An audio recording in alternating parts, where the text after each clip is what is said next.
Welcome to Car Shopping Questions and Answers. If you're car shopping right now, or you will be in the next 6 months, I want you to type me in the comments. If you are car shopping right now, or you will be in the next 6 months, type me in the comments. I'm here to talk to the people who are locked in, who care about their money for the next 30, 45 minutes about buying and leasing cars below market value. There's only three prices you can pay with any car. Market value, that's the price everyone pays. Negotiators pay market value. Above market value is people who just don't know how to negotiate at all, have no strategy. They're going to pay above market value. And then below market value. Below market value is reserved for the people with strategies, not negotiators. The reason we get below market deals is because we employ online strategies that are very easy to use, where we put dealers and banks against each other while we sit and relax at home. So start typing your questions. I do these live streams a couple days throughout the week to make sure you have all the answers you need to be able to buy, lease, and sell cars for the maximum money. And that's all we do here. So everything we'll be talking about is out of my new book. It's called It's called Cars from Home: 7 Steps to Saving Time, Money, and Avoiding Dealerships. It's 5-star rated, and you can get your copy for the next 30 minutes as part of my welcome offer for 75% off. It's normally $97, but if you get to my TikTok bio or my Instagram bio before 30 minutes is up, you got yours for $24. It'll be in your inbox in 2 or 3 minutes. I also have a comment on YouTube or in the Facebook comments for you to activate your 75% off. That's everything we'll be talking about today.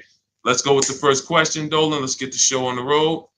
And let's get to some unlearning and relearning. Philly Speed, the last car I bought, the dealership wanted me to use their financing instead of my pre-approval. So we always let the dealership see if they can beat the financing we have, but we also come in prepared. And now you got to be careful now, because banks are now scamming. Banks are locking people in with hard credit pull pre-approvals. So they know that the people are hip to pre-approvals. And so I want you to pay very close attention to any company, dealership included, that tries to lock you in, because that's the exact opposite of what we do. We do not let banks and dealerships lock us in, because that prevents us from shopping their competition. And the way that you save the big money, not the hundreds, if you want to save the thousands, the 3,000s, the 5,000s, the 10,000s, and more, is you're putting dealers and banks against each other. That is the name of the game, and that allows you to save more money than you've ever saved without being you could be the world's worst negotiator. You could be a horrible negotiator, and putting dealers and banks against each other is going to be how you save more money than the best negotiator in the world. So we don't do pre-approvals unless they're soft credit pull. If they're soft credit pull, we'll use the pre-approval to budget, because the only purpose of a pre-approval is to budget. Who's a homeowner? Type me if you're a homeowner. You know you got a pre-approval, or you got pre-approved for your mortgage to budget. They told you, based on your credit, based on your income, you could afford this much house, 300,000, 400,000, 600,000. They told you this is what your interest rate would be. This is what your monthly mortgage payment would be with taxes and insurance. So the only purpose for pre-approvals is budgeting. So now, when you don't, the reason why I hate bad pre-approvals, in my book I call them restricted pre-approvals, is because, one, they're going to activate the rate shopping window. Thanks, Dawn. The rate shopping window is a period of time that the credit bureaus give you to let multiple banks and lenders access your credit with a hard pull to compete. So within a 14-day period, you can have 20 banks access your credit, give you their best rate, so that you know you got the best rate because you created competition. Now, once you activate the first hard pull, the clock starts ticking. The clock starts ticking. And when you start, even see, You think this is your bank. It's not your bank. You don't own it. We don't own these banks. These are for-profit companies. Just like somebody said to me the other day at the gym, hey, I went to my car dealer and they told me this.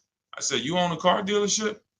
He said, oh, no, I meant the dealership that sold me the car. Okay, use those words wisely because it's not your dealership and it's not your bank.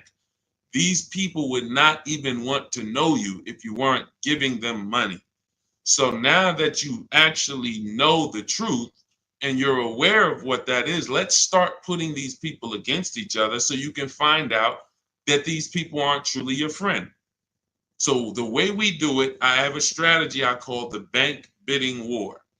This is what the credit bureaus allow. Again, you can Google Experian rate shopping, and you'll see an entire blog post that Experian put together saying how they allow you to rate shop with the hard pull, and at the end of the window, as long as you have multiple lenders within that period of time, not multiple dealers, not dealers running your credit, lenders, independent lenders, banks, credit unions, you're fine.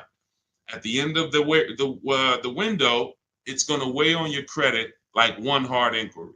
So if one hard inquiry would have lowered your credit score 10 points, 20 hard inquiries are going to lower your credit score the same 10 points because they see you're shopping for your rate.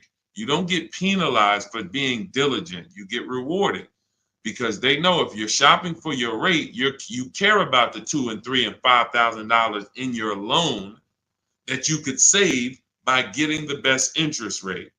So we do this after we find our car, Philly Speed, because once we find our car, first of all, let me say this one thing. We separate who we buy our car from who we get our loan from. These two different people, because whoever wins the bid gets our loan. Whoever wins the bid gets to sell us a car. It's not the same person. It's not the same companies. What's up, Sheila? Good to see you, Sheila. So this is so once we find the dealer who's going to sell us the car, they win the bid, used car, new car. We now lock that car up with a deposit. Now we come home, we do all our rate shopping online, banks, credit unions, online lenders. I have resources in my book where you have online credit unions. Let all these people compete. Then we call the dealer and we see if they can beat it. This is how we guarantee that we're not paying 7.2% interest when we could have been paying 5.9% interest. We're not paying 6.9 when we could have been paying 5.19. That's big money. And I know you haven't been taught that. You've been taught, oh, let me just focus on this, my monthly payment. That's one of the worst things you could do is being a payment shopper. Being a payment shopper, hey, give me the $400 a month for this car. We got a deal. That is one of the, and in fact, that's the first video I made on TikTok that really introduced me to the world. Is the worst thing you could do in a car dealership. Just say, get me to this payment, we got a deal. Payments they can manipulate. $400 a month on a loan is 5 years, $20,000 on a regular loan. There could be $30,000 on a lease, $35,000 depending on the car. On a lease, could be $18,000, $15,000 with bad credit. $400 a month. There's so many ways to get this $400 a month. So you don't want to be mixing these things. You want to separate your loan shopping from your car shopping. And it's easy when you're paying cash. Cash buyers don't make these mistakes. Cash buyers still overpay. They don't get, unless they're bidding, but they don't make the mistake of mixing their payments and thinking, wow, just because I got a good monthly payment means I got a good price on the car.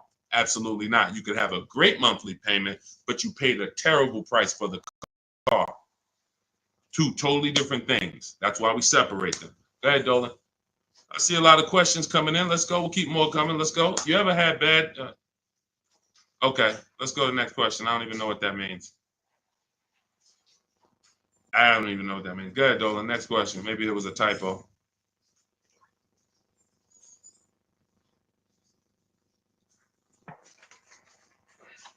Can you please let us know if there's any limits for gap insurance if I'm upside down? It depends on on the coverage. You need to find out the coverage. There are gap insurance policies that I've heard of that didn't cover the entire shortfall. So, for example, if your vehicle is worth $25,000, but you owe $30,000, you're upside down. If your vehicle gets stolen and not found or totaled, you're going to owe money. And I've seen this happen so many times throughout the years because people didn't get gap insurance. They'll literally total their car. And then so now you got a horrible life event that happened. You got into a car accident, and then you get a bill. You get a bill, and people are like, wow, where did I get this bill from? And it's like, your car was only worth 25, but your loan was 30. So if you're driving around in a car that does not have, that's not worth what you owe, but you don't have gap insurance, you're exposed. Something happens to that car, not only are you going to lose the car, you got a bill coming to you. So what I always say is, you got to know when you're upside down. You got to know when to get gap insurance. And you also have to know you don't have to buy it from the dealership. You can call your insurance company, see if they sell it. You can Google insurance companies that sell gap. Usually you can find it for a cheaper price than what the dealership is going to charge.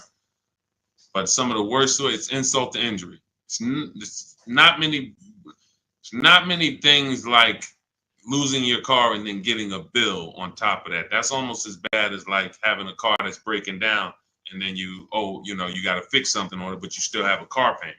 So the car doesn't drive, transmission's out, but you still got to make a payment every month. It's like, those are two of the toughest things. So know when you need gap insurance. Don't skip that. That's not a smart decision at all. But then check the coverage too, because he's asking about coverage. Check how much coverage. Do you have $15,000 of coverage? When you get your gap insurance policy, ask how much is covered if, God forbid, the vehicle is totaled. Go ahead, Dolan. All right. Hey, what's up, MT? I'm in the market to lease my first Mercedes. I'm looking for an S580E. Make sure you get multiple offers. So let me give you an example of somebody who shops for a luxury car, gets multiple offers, and this was an electric BMW. Where's Teddy's deal? Teddy got a $73,000 BMW i4 M50. He said he got 10 offers. Now, we use a process in my book, it's called the 25 to 5. When you're getting a new car or a lease, you're reaching out to new car dealerships. And the reason why the strategy is called the 25 to 5, because we're going to connect with 25 dealers online. Takes us 20 minutes. Using my email scripts, we're going to get 5 offers. So it's 25 connections, 5 offers, 25 to 5. Now, some people you'll see they've gotten more offers using the strategy. In Teddy's case, he said, I received 10 offers. I only used the scripts provided. Closed on a 2024 BMW, $73,000 MSRP, $856 a month. Now, here's what I always say, and Teddy is going to confirm this. When you properly shop multiple offers, you are going to see a wide range. If you shop the right way, your best offer should be $150 to $200 apart, at least that different. So your highest offer should be at least close to $200 apart from your best offer. And sometimes it's even more than that. So in Teddy's case, you can see the dealer's initial offer came at $937 using the counter offer calculator, which I have in my book. You get access to this calculator where we put all our offers in, and then it spits out the counter offers based on the best offer we received. He said I counted at $829. He came back at $856. That's where he closed the deal at. So $856, $73,000 vehicle. That's a 1.1% lease. The way you judge your leases is you divide the monthly payment into the total MSRP, and that gives you what the percentage is. So he got a 1.16% lease. But here's what's very important. My highest offer during this process from a different dealer was $1,123. $1,123, even after his counters. So when I tell you that 80% of dealers are overpriced, had he been inside that dealership that was $1,123 trying to negotiate, it would not have mattered how great of a negotiator he was. The $1,123 dealer is not coming down to $856 because the $1,123 dealer is an 80% dealer. They're not going to sell the car if they can't make a certain amount of money. And that's what the 80% do. They'll discount and say that's the best we can do. They're not lying to you, but it's not the best their competition is willing to do. So if you're in a dealership that's an 80% dealer, this is why I said at the beginning of the stream, negotiators lose all the time. Great negotiators who don't use a bidding system lose all the time. I don't care if you're in sales, you say, Deshone, I've been in sales, I negotiate for a living. You lose all the time because there's no way for you to know the bottom of a vehicle. You don't know, is the bottom 7,000 off? Is it 3,000 off? Is it 15,000 off? What's the bottom? And the only way for you to know the bottom is to get multiple offers from multiple dealers and see the one who gives you the best offer. That's what confirms what the bottom is. So this is what you do. If you're talking about leasing an S580, this is what you do. You get multiple offers.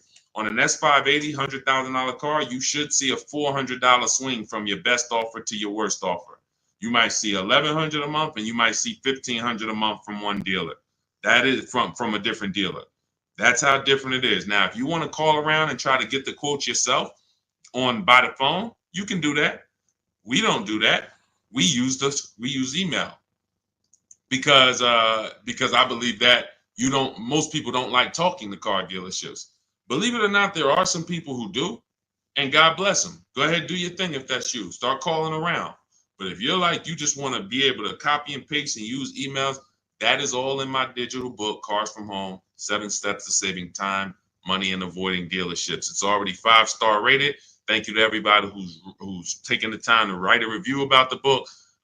This is one that we got the other day.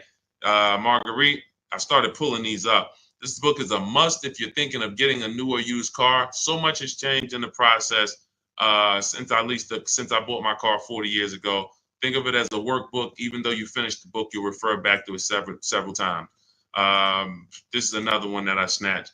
The Shawn Auto book, Leave Nothing to Chance, from A to Z. He covers every aspect of car research, acquisition. I use the step-by-step approach from securing financing first to better understanding what I could realistically afford. Researched several vehicles, which led to the certified pre-owned. I reviewed my car specs, model years. See, what he's doing is he's walking you through the process I walked him through.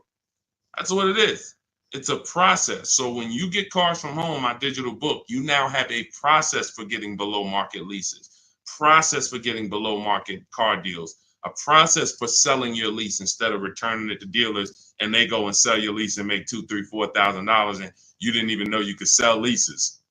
You sitting here like, man, I didn't even know you could sell a lease. How much has that cost you? Let me ask you a question. You're like, Deshone, I didn't even know you could sell a lease. How much has just that alone cost you? If you don't know you could do it, you certainly don't know how to do it. There's still you listen, honestly, you might have been taught you can't even sell your car without the title. Who was taught that? I got to have my title before I could sell it. And I know this is true because when I was at the Mercedes dealer, people would walk in and the guy would be like, Deshone, is that the new one? I said, yeah, that's the new, the 20, whatever. I said, all right, as soon as I make my last payment, coming back to see you for that. I know. Most of the people are not going to admit it, but they didn't know. They don't know this stuff.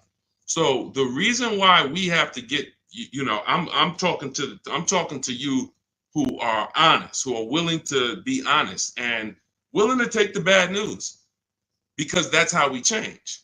You cannot, if you won't admit that you didn't even know how to sell a lease, then how are you going to get to the point where you can sell leases and make $2,000, $3,000, $4,000?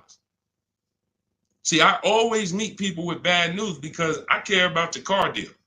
I'm not the person who meets you and says, hey, Milton, you're doing a great job. Brandon, Rindy, you guys are just doing a great job buying these cars. Look at your deals. Wow, you're getting 1% leases. Wow, look at all these offers. You're getting $5,000, $10,000, $15,000 off on all of these offers. Great job. Oh, man, look at your pre-owned car. You got a huge discount. Originally, this car was $50,000 and you got it with good mileage for $26,000. Wow, you got a great discount on this pre-owned car. That's not how I'm meeting you. That's not how I'm meeting you. I'm meeting you. You don't even know that you should be getting the new price of a used car. You're looking at a used car. Duh, I'm looking at a 3-year-old car. Deshone, how do I know if this is a good deal? Well, we need the brand new price. What was that car brand new? Was it 50? Hey, when I was looking at my Infinity truck, I was buying an Infinity truck 2 years ago. I was looking at 4 white ones. 4 white ones. They were between $30,000 and $32,000. Now, most people would have just said, oh, well, let me pick the best one. Close my eyes, did a roulette, and they would have got in trouble. Why? Because I know, which is what I teach you in my book and what I teach in these streams, you have to get the new price. So now I get the new price and I find out one of the vehicles brand new was 46, one was 48, one was 52, and one was 54. Brand new. So all of those cars, when they were 30 to 32, they look similar. Oh, they look so close in price. But once I understand that, oh, this one's 46. That one has $8,000 more equipment in it. The price became far. It became clear what value was the best. Somebody would have picked the $46,000 car and said, oh, well, that one they were asking the lowest price. Meanwhile, for $1,500 more, you could have got $8,000 more equipment. This is value. So these are the things when I meet you, this is how I come. Deshone, I know I made a lot of mistakes. I'm willing to hear the bad news so I can get to the good news, so I can stop making these mistakes. That's all we're here for. And if you could take that, then we're going to be fine. You're going to be just fine. I can help anyone get below market deals who's willing to unlearn. That's it. If you're willing to unlearn, you're good all day. Okay, so that's what you do, MT. Get bids, multiple bids. You need to get at least 5 bids for that Mercedes before you make a decision. Once you get the 5 bids, you'll have a clear winner. That's who you do business with. Go ahead, Dolan. And matter of fact, let me show this Mercedes discount too. Just so you know, MT, we just had somebody who got a Mercedes. And just so you know how much money is in there, you got to zoom in on this. But this was a $79,000 Mercedes electric one, just like the one you're talking about getting, except this is an EQE. And Milligan got $27,000 off.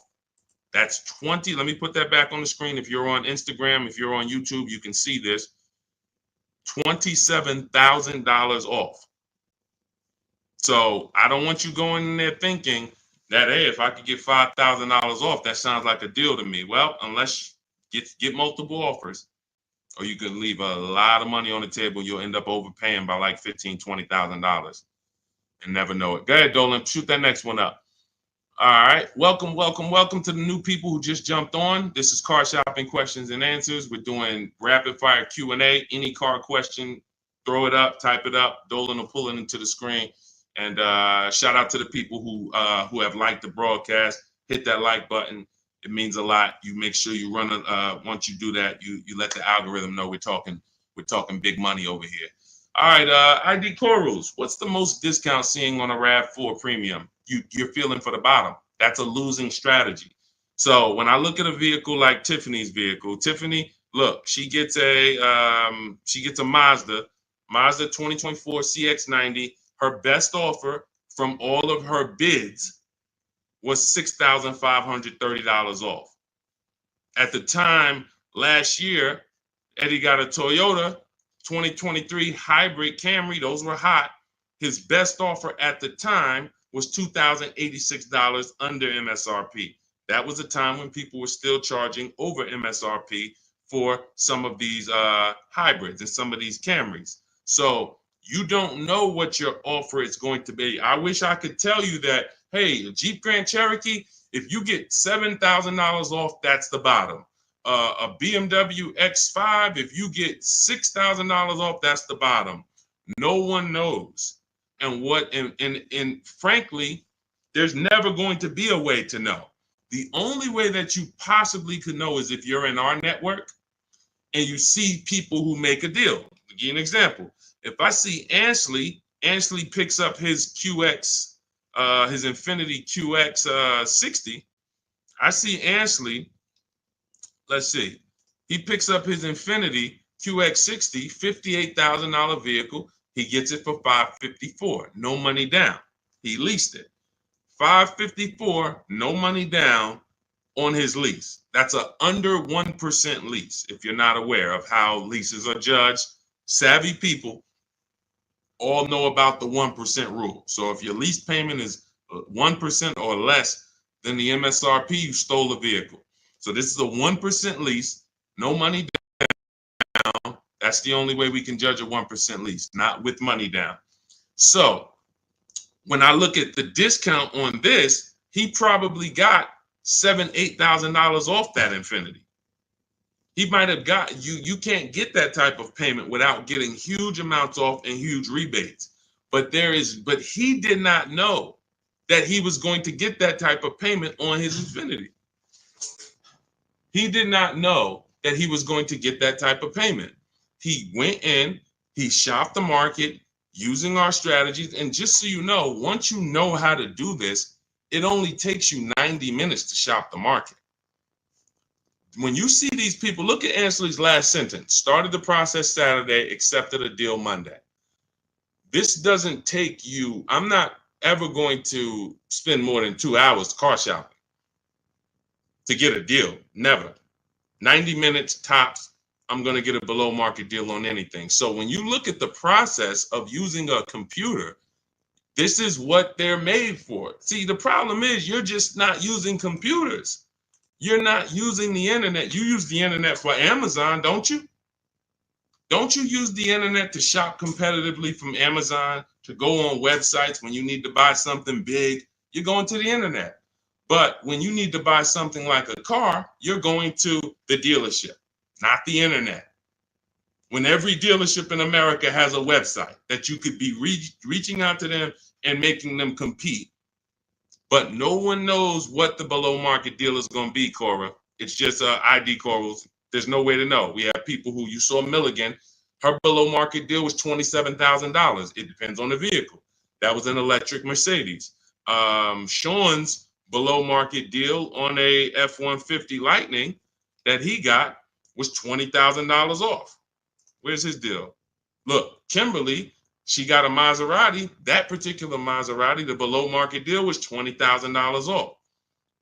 But as I said, Shawn, $20,000 off. But Tiffany was $6,500 off. So when you see on the Mazda, so it's different for every vehicle. You have to understand that. And there's no way for you guys to know that. Unless you're in our group and then you see somebody get a car that you want and you're like, wow, if he just got 20 and he did that work, then I know the below market deal is 20. Let me go get it. But you still got to send your offers out. But there's no way to know. And when you try to guess, you get in trouble. That's what negotiators do. That's what negotiators do. They'd be like, all right, I feel like I got 7,000 off this. I think I did good. What if you could have got 12? What if you could have got 17? You're not doing good. All right, go ahead, Dolan. Absolutely applies to used cars. Our system in my book, somebody said, does this apply to used cars? Our system in my book is below market used cars, below market leases, and below market new car purchases. We also have the bank bidding war where we make banks and credit unions bid for our business instead of going and begging one bank to give us a loan. So we also sell leases and sell. So we run pretty much an organized bidding system for car buying and leasing. That's what we do. In a nutshell, what separates Cars from Home from any other channel? What separates my teachings from anyone else? We have an organized system for making people bid for our business. We send them through a round robin. That's how we have grandmothers who save more money than the best negotiator. It's just that simple. Rosalie. Rosalie's deal is insane. Look at Rosalie. And I wish some of you, I know some of you have these cars. That's the reason I show all of these different cars, because you might have these cars and you didn't get these prices. So that should be a wake-up call when I show all these cars, Jeep Grand Cherokees, QX50s, Mazda CX90s. Some of you have these vehicles. And you can look at your deal, look at your paperwork, look at your selling price. Look, do you see any rebates included? Look at your price and be like, you'll see, man, I didn't get these prices. She got a 2024 Infiniti QX60, $59,000 vehicle. Look, her payment is $592 a month. It's a $59,000 vehicle. Some of you lease this vehicle, you put down $5,000 and your payment's $500 a month. She put down nothing. So this is below market. I told you at the beginning of the stream, it's 3 prices that you can pay for any car. 3 prices. Market value, that's what negotiators pay. Above market value, that's for people with no strategy pay. Can't negotiate, no strategy. Just please, just get it over with. Tell me what it costs. They're paying above market value. And then below market value. Below market value is reserved for the people who know how to make people bid and compete for their business. Okay. All right, go ahead. Every time you get a hard pull on your credit, it brings down your credit score. That's why you want to mix them with, you want to have, all right. So first of all, you want to understand that this is called the bank bidding war. And this is an organized process that we created based on what the credit bureaus allow. The credit bureaus allow you to have multiple banks and lenders access your credit within a certain period of time, and it will show as one hard inquiry on your score. You'll see the inquiries, but the score, where one inquiry might drop your score 10 points, you could have 20 inquiries, but it's still going to be the same 10 points. And you can Google very simply, go to Google, type in Experian, which is a credit bureau, rate shopping. And you'll see the article that Experian themselves wrote telling you how you can rate shop. Banks don't want you to know this. Dealerships don't want you to know this, but we do this.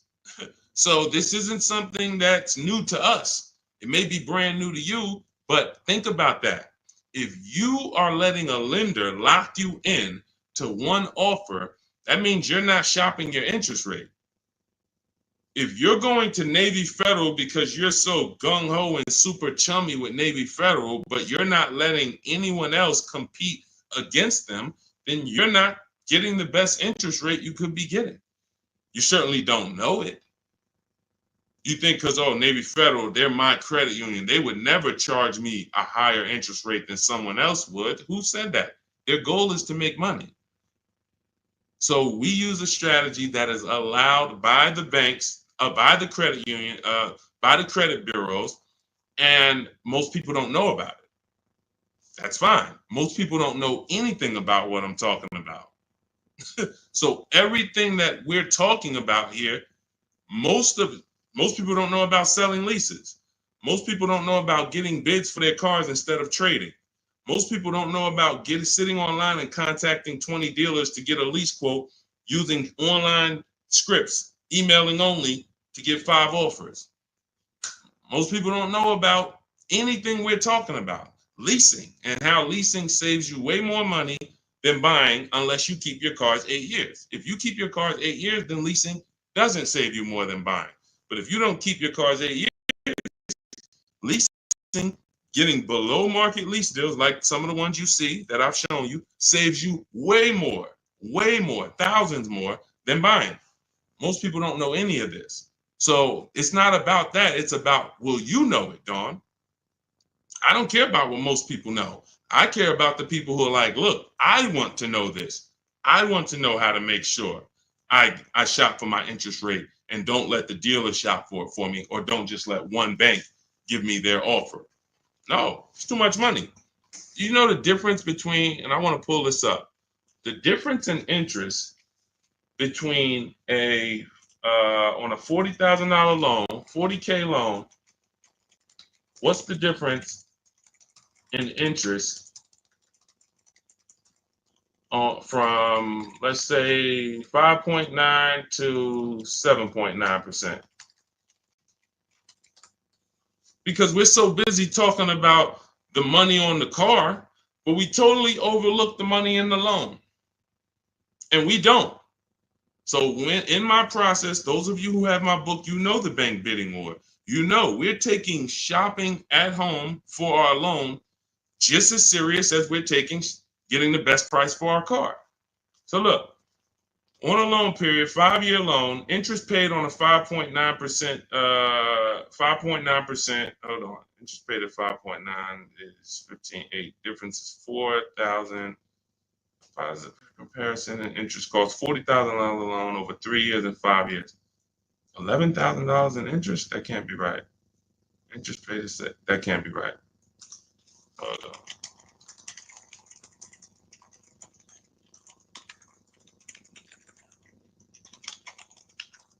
$7.9%. How much interest is paid on a 5-year loan? 7.9%. Could be over $15,000. That's impossible. 7.9 is that's impossible. Hold on. Now I gotta figure this out. I know it's a big difference. I know it's thousands different, but on a $40,000 loan, hold on. Wow.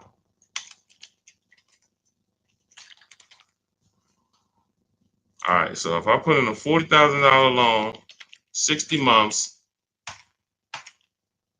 7.9% interest, 0 down payment. Forget about sales tax. Let's see, calculate. All right. Principal, interest. Why is it not giving me? Here we go. Total loan interest is $8,500. Okay, that sounds more right. Okay, so on a $40,000 loan at 7.9, interest is $8,500. Now at 5.9, interest is $6,200. $6,200 versus $8,500. That is $2,300. $2,300 from 7.9 to 5.9. So when Navy Federal gives you a 7.9% rate and you're just like, oh, well, I guess I'll just take it. That's my credit union. And you're not shopping them. You're giving them money without even trying. And everything we do is quick, simple from home. But you need to understand how much money you have given to these banks and dealerships by just not making them compete. You're not just magically getting big money off and saving all this money. That's just not, it's too much money in car deals. Go ahead, Dolan.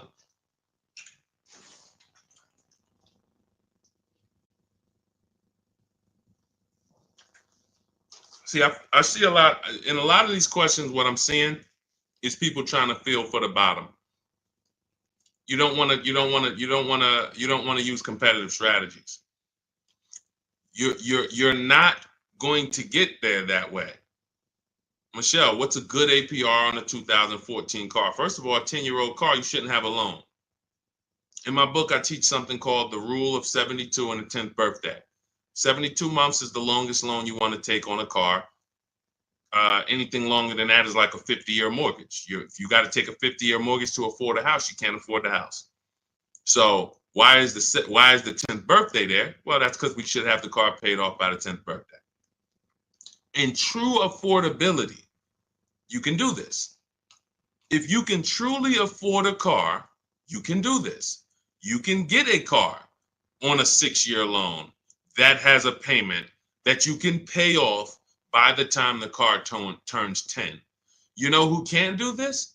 People who are buying cars they can't afford. People who want to get the Dodge Hellcat or the Dodge Demon and they can't afford the $70,000. So they're going to get one that's a 2017 with 90,000 miles on it, and they're going to pay 15 for it, 15,000. But the car is crap. Car's crap, 18,000, 20,000, but it's crap. Cars hasn't been taken care of, and they're going to take out a 6-year loan on it. So they're going to take out a 6-year loan on a car that is already old with high mileage. I've seen this. I call this the repo recipe. Some of you may have seen the video that I made on the repo recipe. The repo recipe created the rule of 72 and the 10th birthday, where I started looking and saying, by far, the amount of people I see losing cars to repossessions are people with loans on older cars. They own loans on older cars that instead of getting a nice, smaller, maybe less socially impressive used car, they want to get something that looks better, has more amenities to them, as more in a class of luxury. all right, Sean, I could get this 2015 BMW. It's it has 90,000 miles on it. They only asking 14 grand. It's a horrible decision unless you can pay cash, because all you're doing is investing in a car for 5-6 years with payments that is already due for repairs. At 10 years old, the car you're asking about, Michelle, is already due for repairs. This is the age of the car. This is the age of the life cycle of the car where repairs should be normal. 10 years old, the car should be paid off. And every 2 years, you go to your mechanic. Hey, what does it need? They say, okay, hey, you got to put 1,000 into it. You got to put 800 into it. No problem. Here you go. Let me keep my car running. That's the age of repairs. But when you're starting a fresh loan on a car that is in the age of repairs, this is what I call the setup for the repo recipe, because you're going to now get this payment, $400 a month, $300 a month, $500 a month, whatever it is, and you now have a surprise. Hey, car's breaking down. Hey, what's this light flashing on my dashboard? Hey, what's this going on? What's this sound I'm hearing in the back? That's because you bought a car that is in the age of repair and you just bought it like it wasn't. See, if you drop cash on it, 15 grand, I don't got no problem with that. Because now you're going to say, all right, Deshone, I bought an older car, paid it off, but I'm going to put some money to the side just in case things go wrong. Perfect. But when you're making your car payment and you're paying your insurance and you're putting gas in the car and you have to do an oil change, and then something breaks and it costs you $2,000, you're gonna see the repo recipe, because you're gonna be like, wow. And God forbid something major happens, like the transmission goes, or a head gasket goes, or the engine goes. Oh, forget it. Now you're sitting there with a $400 payment on a 10-year-old car that literally you still owe $16,000 on, and it doesn't even drive. You need an engine. Happens all the time. I've been seeing it happen since 2006 when I got in the car business. And what's the reason? Older cars, long loans. Let's get these older cars, instead of being frugal and saying, all right, I could afford $300 a month. Let me go get an inexpensive, smaller used car that I can get something that's 5 or 6 years old, where it'll take care of me. It's not going to have all the bells and whistles because I don't have the budget for that, but it is going to be dependable. It is going to get me from point A to point B. It will allow me, it won't surprise me. I'm not going to come out one day to go to work and the car is broken down on me. Now I'm calling out of work and I got to call a tow truck and all of this stuff you're going to have with this 2014. So these are the things that I speak to my family about, to my friends when I was in the car business. These are the things that I would speak to people about, Michelle. A loan on a 2014 is a horrible idea. I can't even tell you what a good APR would be, but if you had said what's a good APR on a 2020, I can tell you we need to bid that out. We don't know what a good APR is. Is it 5? Is it 4.9? Do they have a special interest rate, 1.9? What's the best we're going to get? We're going to put it through a bank bidding war process, and we'll see. That's it. But a 2014, that's just too old of a car to have a loan on. Go ahead, Dolan. Everything I'm teaching is inside my new digital book. If you want the entire blueprint of everything that people like Pierre have used, people like Zafrina have used to get these below market deals, Teddy, people like Jared, look, Greg, some of you know Greg, he got his EV6 Kia, $56,000 vehicle, $527 a month. Everything that these guys have used and girls have used to get these below market deals is in my new digital book. And you can have it for 75% off. That's my welcome offer, but it's only for 30 minutes. After 30 minutes, it goes back up to $97. So if you want yours for $24, head to my TikTok bio now or my Instagram bio, click the website link there, and then click the button that says 75% off new book. Get there before the timer so you can get your $24 book instead of a $97 book, even though it's worth it at $97. And if you're on YouTube, I have a comment for you, a link for you in the chat, and then I have a link for you guys on Facebook. But that's for those who want the blueprint. It'll be there. And make sure when you get your book, you screenshot the thank you page, because it has my support team's email on there, just in case you type your email wrong. Want to make sure you can reach out to support to get your book. Go ahead, Dolan. Does your book go into detail about cash purchases? Cash is simple. It's just simple. You're using one step of the bidding process. If you don't have a car to replace, then you're using one step. If you have a car to replace, then you still be doing the equity assessment to sell your old car. You just wouldn't need the bank bidding war because you're not financing. But for sure, if you use you'd be using the same process that Milligan used. Milligan used to save $27,000 off her car. Pierre, he got his pre-owned Mazda. He got 20% off certified pre-owned CX5. Used the perfect budget calculator. Spotted this best deal of similar listings, and then he knows how to get the original price to make sure that he got the biggest discount from the new version. Somebody like Vincent. Vincent gets a Lincoln. He wanted to get what I like about Vincent is he got more discount than he went in to get. I can't even see all of these people. Here we go. Vincent, he said, I bought a 3-year-old Lincoln Corsair, under 45,000 miles. He targeted to get 30 to 35% off original MSRP. Using the multiple marketplace strategy in my book, he got a 43% off MSRP, original MSRP. See, that original MSRP, that's different language. That's language that you should be using when you buy a pre-owned car. There's no pre-owned car that you should be buying from this day forward, and the original MSRP is not in your language. It just makes no sense. How do you know what the price is if the price you're paying is good or not? What are you basing it off of? Market value? What the other ones are listed at all? That doesn't matter. What matters is how much was that car originally? 60,000? Okay, now they're offering it for 30. It's 50% off. How much was this car originally? 52? Now they're offering it for 30. Okay, what's the better discount? That's what matters with a used car when it comes to getting the best price. Now, that has nothing to do with getting a quality car.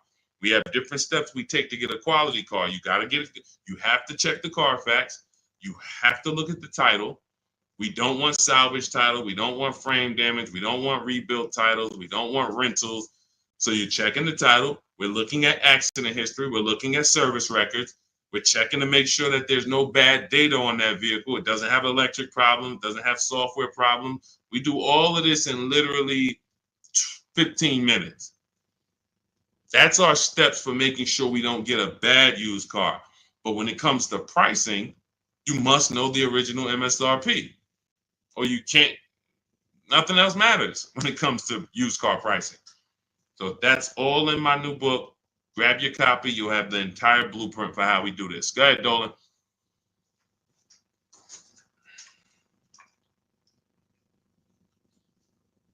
What do you do if your loan is upside down and you want to lease? Transfer it over. In my book, we have 2 ways to get out of a negative equity. There's 3 options with negative equity. 2 lead to a car, 1 does not. So just so you understand the severity of negative equity I call the bad credit for people with good credit. Because when I was at the dealership, people walk into Mercedes, and if they left with they could have an 800 score. If they had too much negative equity, they were not leaving with the car. So there's only 2 things that I've witnessed in my career that stop people from getting deals on cars. Credit's too bad, negative equity. So that means it's a serious thing. So what I say is understand the cause. The cause, which you seem to know already, Lavis, is you should be leasing, but you buy. That's why Lavis is asking about going from a negative equity deal to a lease, because the taking out 5-year, 6-year loans is what you do. Then you go and you replace those cars in 2 or 3 or 4 years. You have negative equity. Happens all the time, especially to you who doing no money down deals. And to those of you who are putting down like 5, 10 grand, you don't have any negative equity, but you're losing that money. You're not getting that money back. You put down 5 grand, 10 grand on a car, then you come to trade it in 5 years, and you come to trade it in 3 years. You're not getting that 5, 10 grand back. You don't because it's just the car depreciates too much. So you're just throwing money at these cars that is not coming back to you. When you are going for a lease now, we have 2 ways that you're going to transfer to a lease from a negative equity deal. We're going to do our equity assessment. You're going to go to CarMax, go on these websites, CarMax, Driveway, Carvana, KBB, Instant Cash Offer, Car Gurus, and AutoNation. Sell my car. 6 offers. So they're going to give you 6 offers on your current car. Now, that is going to be the smallest amount of negative equity that you're going to have, because that's the best offers you're going to get. These are companies that fight every day to buy cars. That's what they do. So they're not lowballing. They're not saying, hey, we'll throw out one number here and then we'll negotiate. Hey, Charlene, good to see you. Good to see you, Michael Singleton. They're not doing that. They're coming in and saying, all right, we're going to put our best offer online. And then when we inspect the car, if there was something that you didn't tell us about the car, if there was something that you left out, we're going to need to deduct that when we inspect it. So they're putting their best offers online right there. And so that means that's going to be your lowest amount of negative equity, because you're getting the most for your car if you sell to one of them. So let's say your highest offer comes from a Car Guru's dealer who wants to buy your car for $19,000. Let's say you owe 21. You owe 21, they want to buy it for 19. Hey, Steve Long, what's going on? Good to see you. What should you do? You should pay the difference, because when you pay the difference, you're closing the deal with the least amount of negative equity. That's what you want. You're closing the deal with the least amount of negative equity. And so when you go buy your car, your next car, or lease your next car, rather, in your case, negative equity has nothing to do with the deal. So that's what you would prefer to do. Pay the difference and then go out and get bids for your lease and then do a clean deal. But now let's say, they offer you 19 and you owe 29. So you are now $10,000 upside down. You can't pay the difference. I don't have 10 grand to pay the difference. Okay. Now what you have to do is you have to transfer that negative equity to your next deal, which means you have to trade your car in. And we don't trade. We don't like trading because you can't get bids. What's up, Dion? Good to see you. You can't get bids. The reason why when y'all hear me say trading is a curse word is because you don't get the money your car is worth trading it. You don't get the money anything is worth trading it. So now you've bought this car, you found this deal, but now you have to go to the dealer and say, all right, I need you to take a look at my car. Now, what happens if Carvana offered you 19, but this dealer can only pay 17? It's just all they can pay. They can't match that offer. So you're going to have more negative equity in most cases when you have to do this. So, but that's okay. If you can't pay the difference, this is your only option. Now, it's very important for those of you who are trying to do negative equity trades and then go into a lease that you understand loan to value ratios, because that's what's stopping you from getting your deals. When you go to buy a car, the bank usually gives you 20% above the value of the car. That's the max the bank is going to really give a person with good credit. Sometimes a little more, but we'll use that it could go to 25%. Ridiculous banks will go to 30%, but 20% is really benchmark. So if the car you're buying is 40, the bank is going to lend you max 48,000. That's 20%. So no dealer, no bank. What's up, Benito? Nobody can get $50,000 approved on that $40,000 car. So when you buy your car, you're trying to buy the car, put the taxes in, put the fees in, and then throw the negative equity in. So the car was 40. Next thing you know, you're at 52, and you want to do a no money down deal. And you're wondering why you can't do a no money down deal, because the bank is saying we're not going to lend 52 on a $40,000 car. That's when they come to you and they'll say, hey, you got to put money down. Can you come up with $5 grand? Because we can't get the bank to approve it. It's loan to value.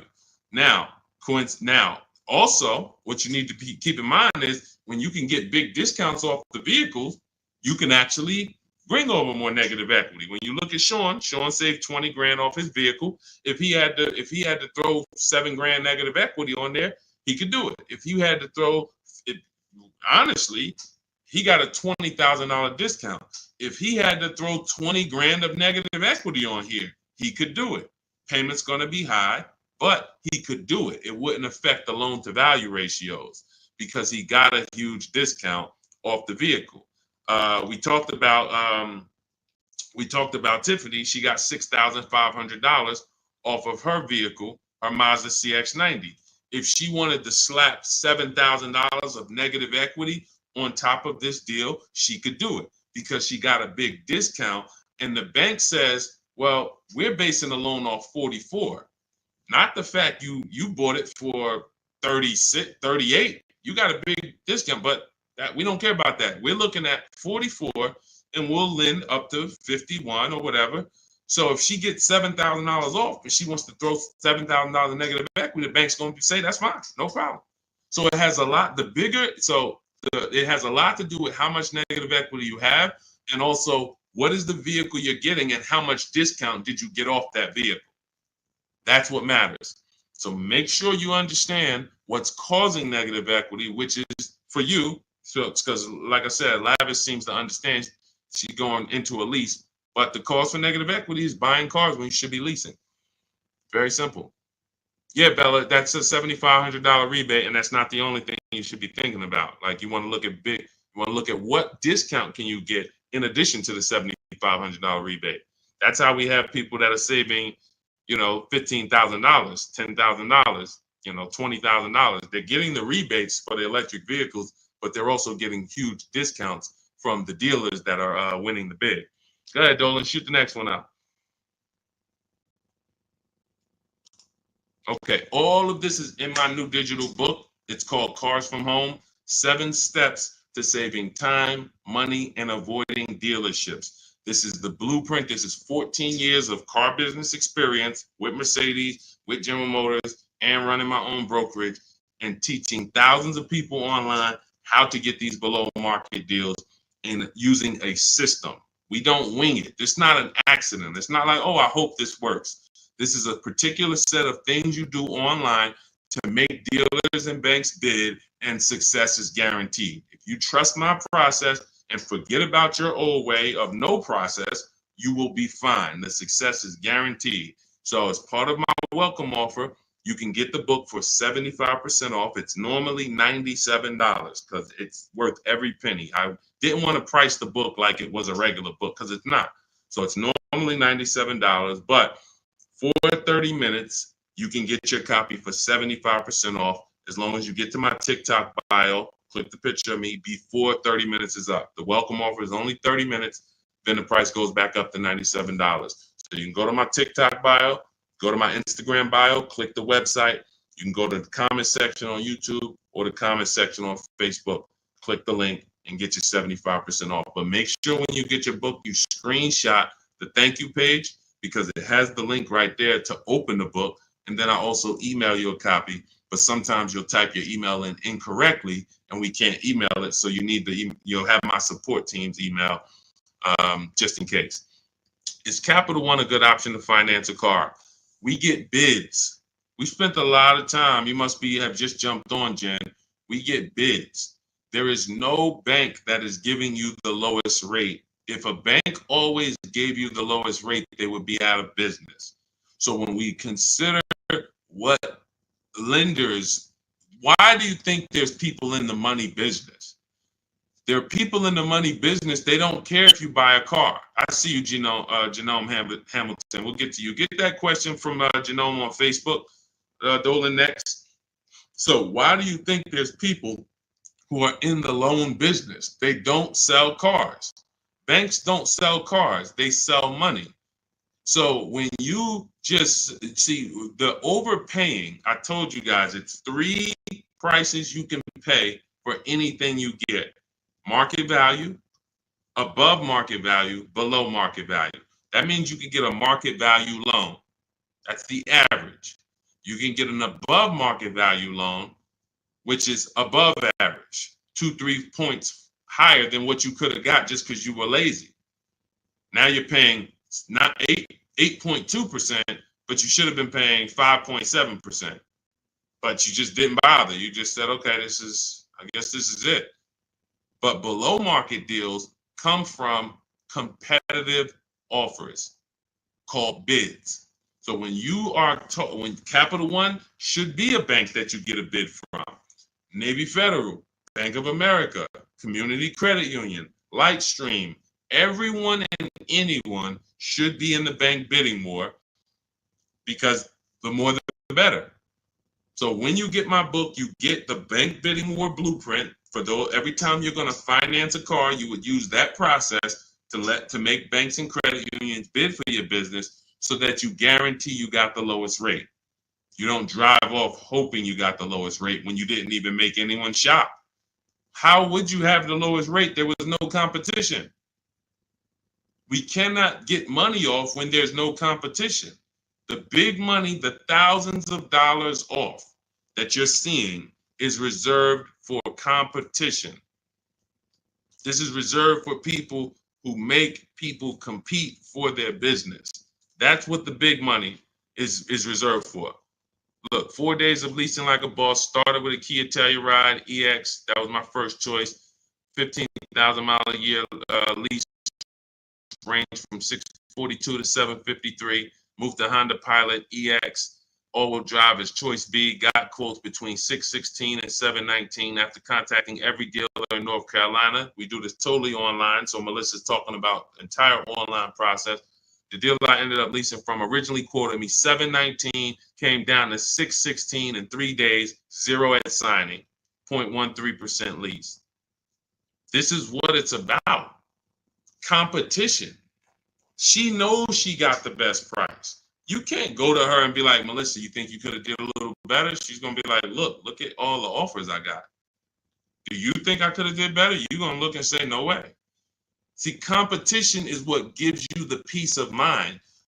Every time you buy a car, why don't you have peace of mind? Why are you driving away hoping? Driving away, oh man, you think we did all right? Should we have gotten tried to get more for the trade in? Shoot, we ended up putting 3,000 down. We only wanted to put 1,500 down. This is how you're leaving the dealership. Why? Because you're not making people compete. So when you're not making people compete, you're begging for discounts.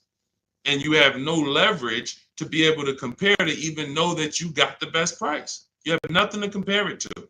So when people come on the stream and they're like, hey, Deshone, I'm paying $519 a month for this car. Is that a good deal? You have nothing to compare it to.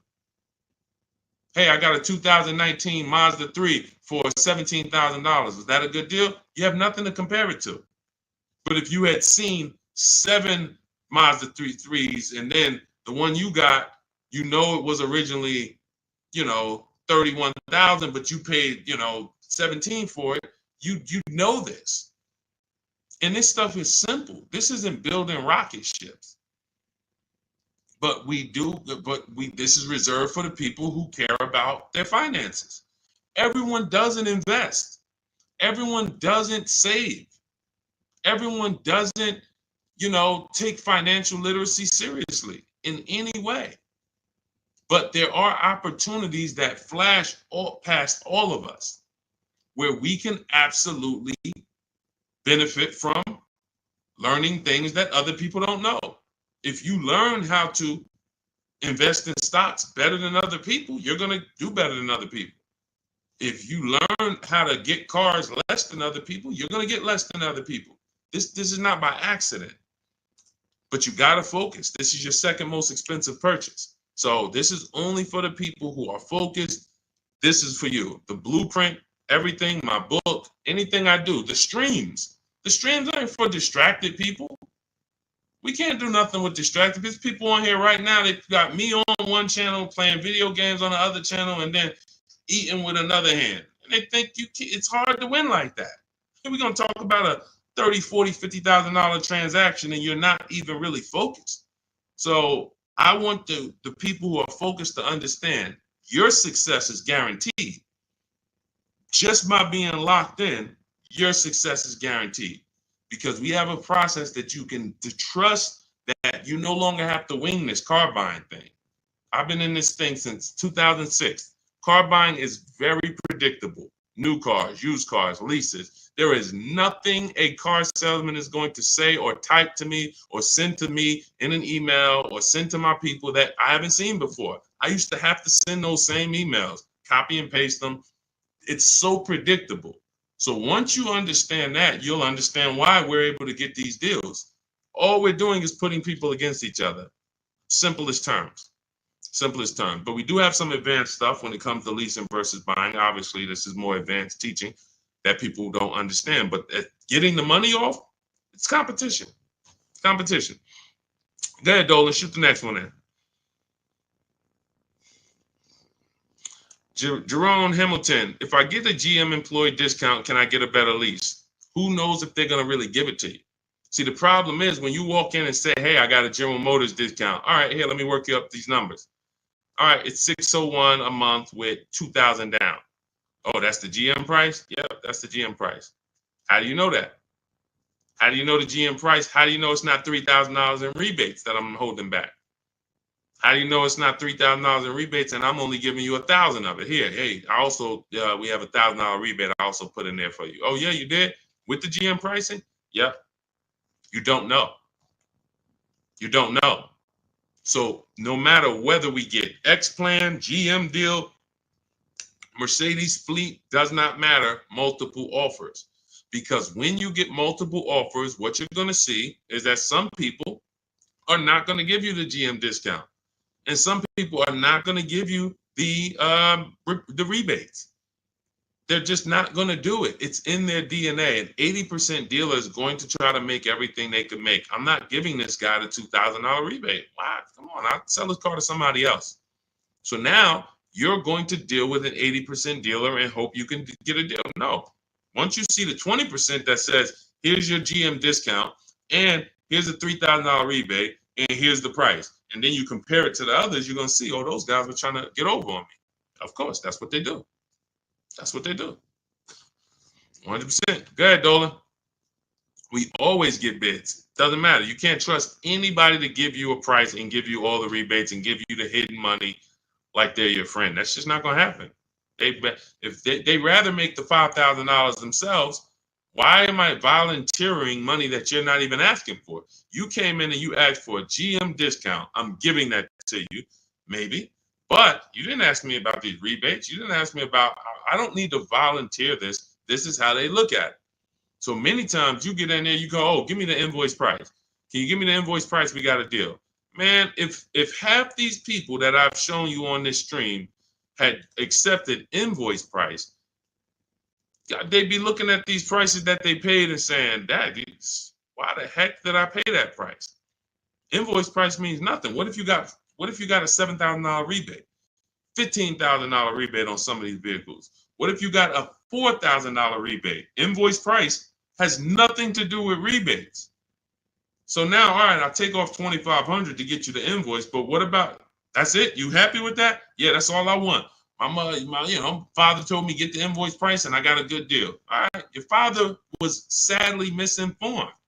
Unfortunately, thank you. I'm gonna take a vacation on this commission and we just made $7,000 on you.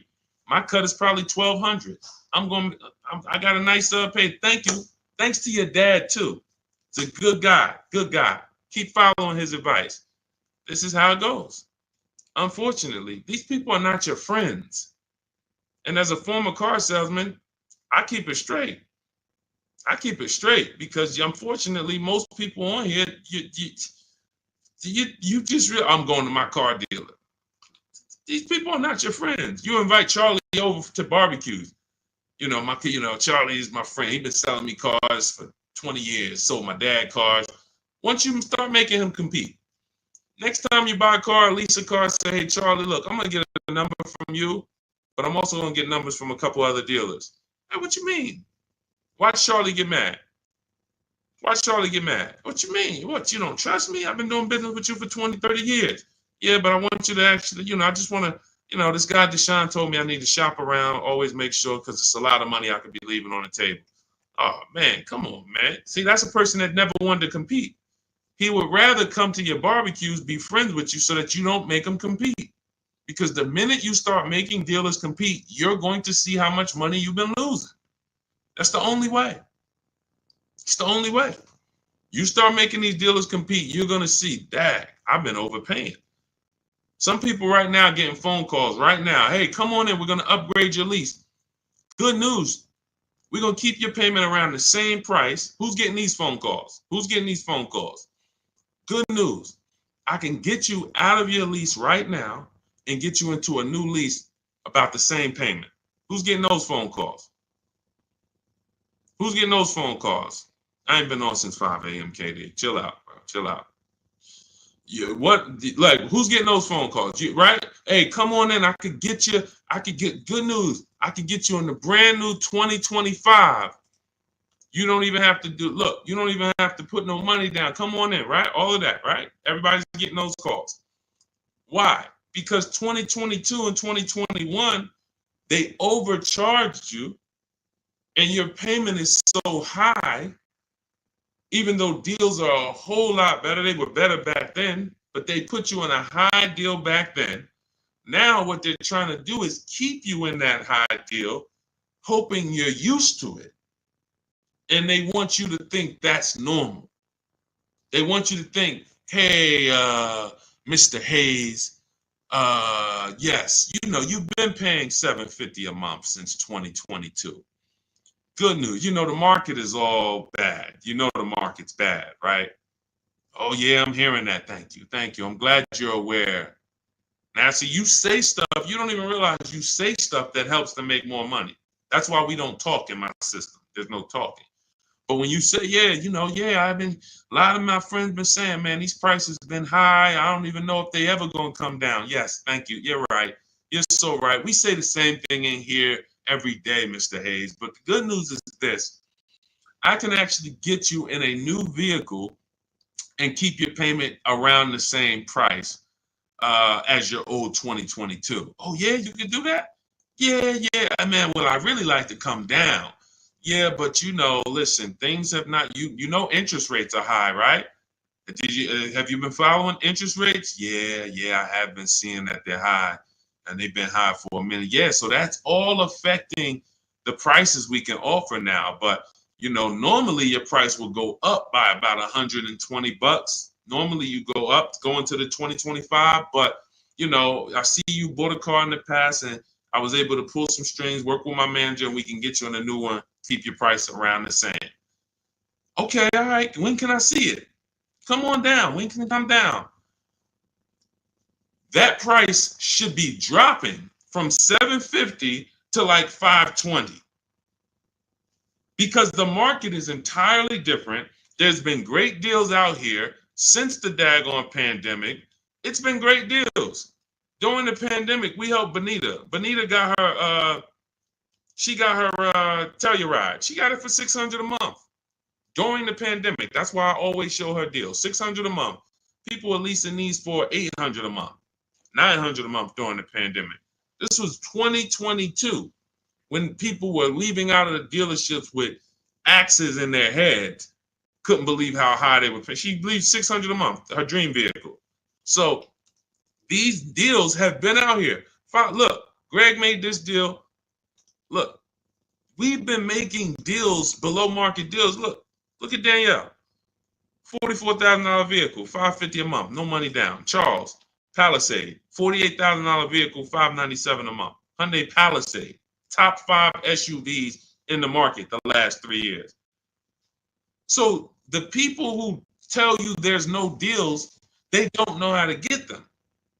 So yes, when you go into, when you don't have strategy, I told y'all, I've said it, I think 3 times, maybe 4 on this stream.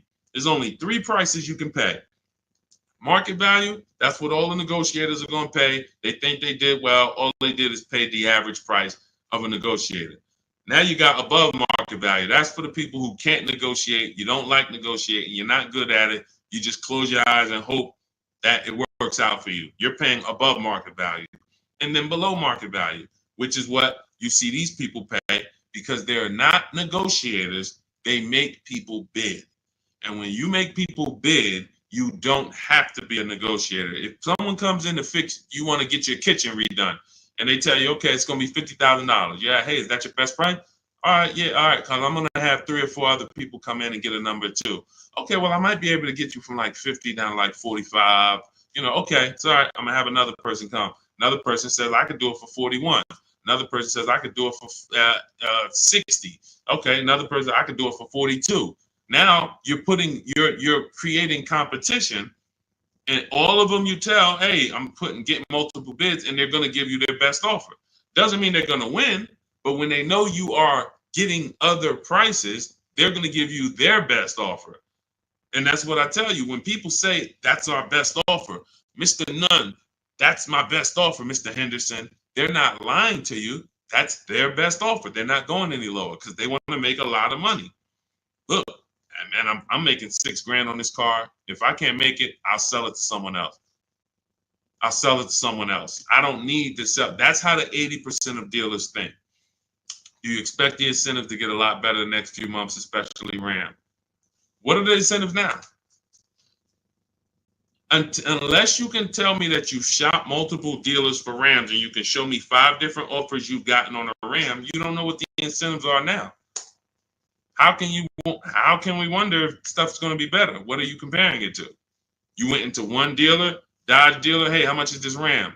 They told you and you're like, oh, well, that's expensive. 80% dealer. 80% dealer. And again, the only way for you to see how much you've been overpaying is to start using these strategies that we teach for multiple offers.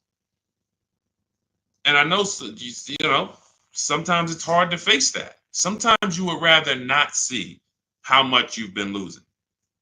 And that's understandable. It doesn't make financial sense, but it's an emotional decision that's understandable. I don't want to know, Deshone. I would rather keep shopping the way I've been shopping and save no money or the same money rather than shop the new way and then see that the old way was costing me tens of thousands of dollars. That doesn't make financial sense.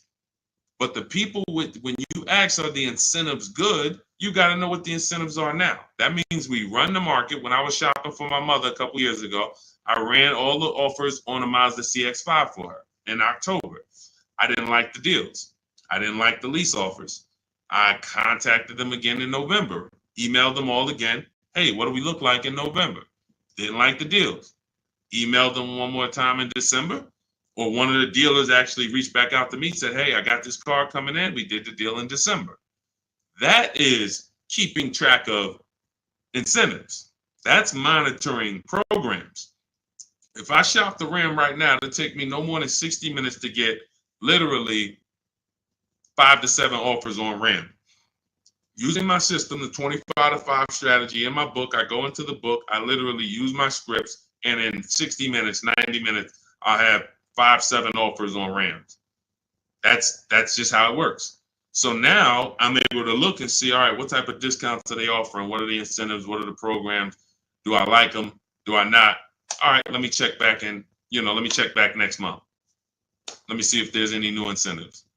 So that's the way it works. That's the way you move the market. We have to be able to monitor what the deals are. But I see, unfortunately, there's a lot of you who you want to try to fill for the bottom. That's just what you've been trained to do. It's a losing strategy. I would love for you, if I was still at the dealership, I'd love for you to come and try to fill for the bottom. Especially if I work for a manufacturer where we got rebates a lot. Come on in, fill for the bottom. $3,000 off is a good discount. When's the last time you got $3,000 off a vehicle? I just think, I think I might be able to get more. Okay, listen, we settle at 5. You don't know I had a $5,000 rebate, so you're just not going to know. So you can sit here and feel for the bottom all you want. It's not going to work. You're still going to leave wondering, hoping it's a losing battle. That's why I'm trying to tell you, stop doing it. Stop doing it. You're asking, okay, what's a good interest rate for this vehicle? You're trying to feel for the bottom instead of sitting at home the way my book teaches you and making people bid and come to you and have all of these people begging for you to do business with them. Oh, how much discount should I be getting off of a Toyota Camry? Feeling for the bottom. Instead of sitting at home, contacting 25 dealers online, using my strategies, using my scripts, and saying, okay, now I got 7 offers on a Toyota. Oh, I see the biggest one is giving me 5,000 off. Okay, that's the market. That's the below market. You cannot feel for the bottom. You can keep doing it. It's just a losing strategy. You're never going to get the discount, the maximum discounts, feeling for the bottom, walking into a dealer. It's just never going to happen. So for those of you who are tired of that, you're like, I don't want to be feeling for the bottom anymore, Deshone. I don't want to be worried about being a good negotiator, Deshone. I want to be able to have a plain, simple system for getting dealers and banks to bid for my business. That's what Cars from Home is, my digital book. 7 steps to saving time, money, and avoiding dealerships. You can get your copy for 75% off. That's my welcome offer. In my TikTok bio, click that picture of me, or click my Instagram picture, go to my bio, click the website, and then you'll see a button to activate your 75% off your book. Grab it. It'll be in your inbox. You'll have all the strategies necessary for paying these prices, the same prices you've been seeing me share throughout the stream. Or if you're on YouTube, I have a link for you in the comments. If you're on Facebook, I have a link in the comments for you. Grab your book, use it, and shop empowered. The old days are over. The days of going into dealerships, over. Spending more than 30 minutes in a dealership, over. You'll never do that again. Begging for discounts, over. Not knowing what to say, hoping, oh man, they told me don't tell them I had a trade. All of this garbage that they've been trying to, none of this stuff works because you're not employing competition. So all of those days of that's over. Watching social media videos, all right, man, let me try to remember this. All of that is over because we have the blueprint. It's already 5-star rated. You can Google it. Thank you to everybody who's reviewed the book on Goodreads. We appreciate you. We couldn't get to this many reviews and a 5-star rating without you guys taking the time to rate the book and review it. But grab your copy. As long as you get there before the 30 minutes is up, that welcome offer is only good for 30 minutes. After that, the book does go back up to $97, which is still a great price. But $24 is better than $97. So get there before the 30 minutes is up. TikTok bio, Instagram bio, YouTube comments, Facebook comments. Use the book and go win. All right? Unlearn everything you've been taught. That's the key. Leave everything you've been taught at the door. Trust this process. Success is guaranteed. All right? God bless you. I'll see you on the next stream.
Welcome to Car Shopping Questions and Answers. If you are car shopping now, or you will be in the next 6 months, I want you to type me in the comments. We're about to go live, do some serious car shopping Q&A for the next 45 minutes to an hour.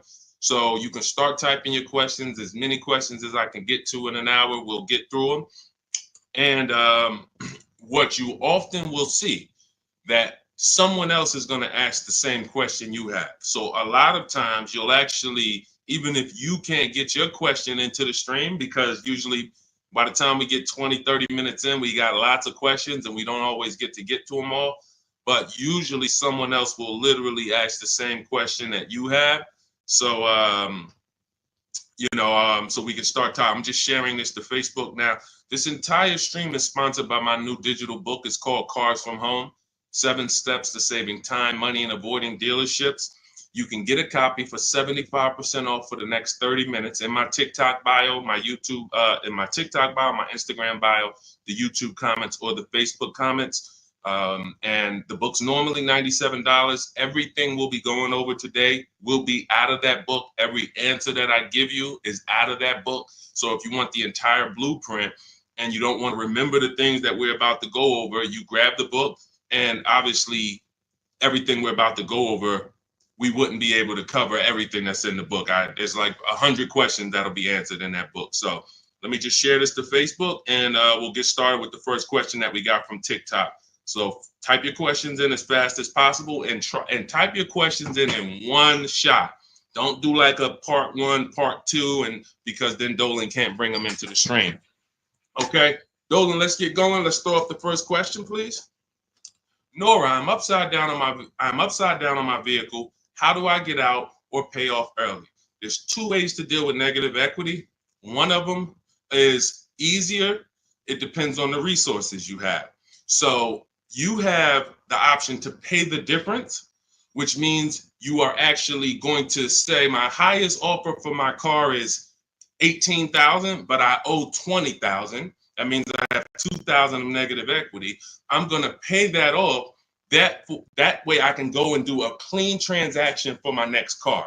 I don't have baggage going into my next car. And I get to maximize the value of my current car through what we call a bidding process. So we don't trade our cars. We only get bids from cash buyers like Carvana, CarMax, Kelly's Blue Book Instant Cash Offer, AutoNation, Car Gurus, and Driveway. That's 6 cash offers we get. These are companies that fight feverishly to buy cars. They pay more than dealers, and they write checks on the spot. You literally go, have your inspection, they go into the accounting department, and they come back with a check for you. This is not like selling your car on Facebook Marketplace. So they're going to pay more than dealers. So you want to make sure, if you can, you sell to them, because that's going to be the highest offer you're going to get for your car. And that's going to be the least amount of negative equity you will have. If you can't pay the difference, then you must trade. And trading is a curse word here, because you never get what your asset is worth trading. If I wanted to trade this phone, I'm not going to get as much as I would get putting it on the open market and getting prices and offers for it. So trading is a last resort. What happens is, if you can't pay the difference, you now will go shop for your new car, find a dealer willing to sell you the car at the lowest price, and then you would ask that used car manager to value your car. I do not recommend you go into the dealer and let them just mix the deals together. Write me a deal where you work in my trade-in with my negative equity. No, shop for your car, get your best offer from a dealer, new car, used car, or lease. And then once you identify the winning dealer, that's when you say, hey, can you take a look at my car? What's it worth to you? Now it's its own separate transaction. And if your payment was this $800 a month, you'll know, now what is my old car going to add to that? If my payment was $400 a month, now I know what is my old car going to add to that. And I can see what you're giving me for it, how much negative equity I'm going to bring into this transaction. And it's an easier way to understand the numbers. You don't want to be mixing transactions if you don't have to. And the key to understanding negative equity and the cause is you don't lease. That is the cause. The only way you're having negative equity is you continue to buy cars, but you're not a long-term person. You trade them in or replace them before the loan is paid off, and someone taught you not to lease. So you're going to continue to be in this repetitive cycle because you don't lease. There are emergency situations where you need to switch cars, but if you're not keeping your cars 8 years, this is rule number 1 in my book. You should be shopping for below market lease deals, not for purchases. So that's your 2 options. Decide which one you can do, and then you make your move. Now, and also keep in mind, you have loan to value ratios when you have to transfer. The bank's only going to approve about 20% of what the actual new car price is. So whatever car you're buying, if you're buying a $30,000 car, the bank's only going to approve 20% more than that. They're not going to allow you to slap $10,000 on a $15,000 car, because they're only, they have loan to value ratios. So what you want to do, if you have a large amount of negative equity, you want to shop for cars, and you want to shop for cars that you can get big discounts off of. There's certain cars that have rebates. They're not listed. But in my system, what I do is I teach you how to get bids on cars. You know, we have some people, I mean, I'll show you people who've gotten $15,000, $20,000, $30,000, $27,000 off. I'm not going to exaggerate. The biggest discount we've helped someone get using our strategies is Milligan on her Mercedes-Benz. She got $73,000 EQE, and she paid $51,000 for it, 54.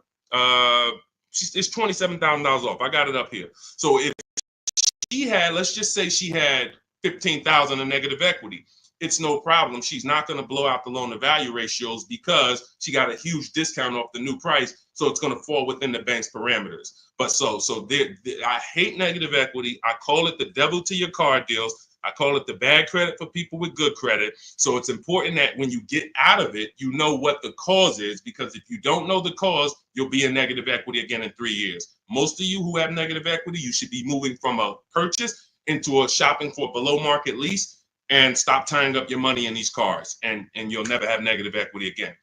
8 long-term people who keep their cars 8+ years, you never have negative equity. See, that's, you know, there's a reason for that. I'm keeping my car, I'm paying it off, I'm beating depreciation, I'm getting all the money out of my car. Short-term people should not be buying their cars. Go ahead, Dolan.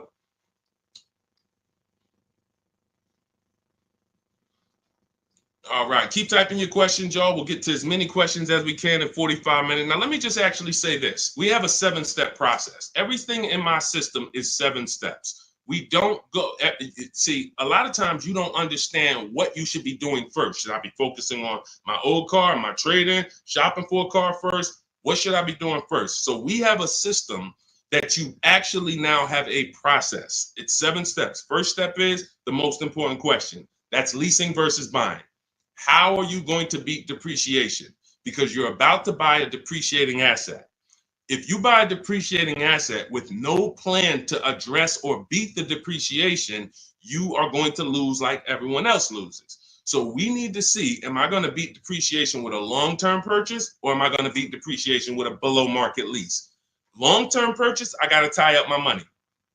My money's going to be in the car 3 years, 5 years, 6 years, but over time, the depreciation is going to cool off.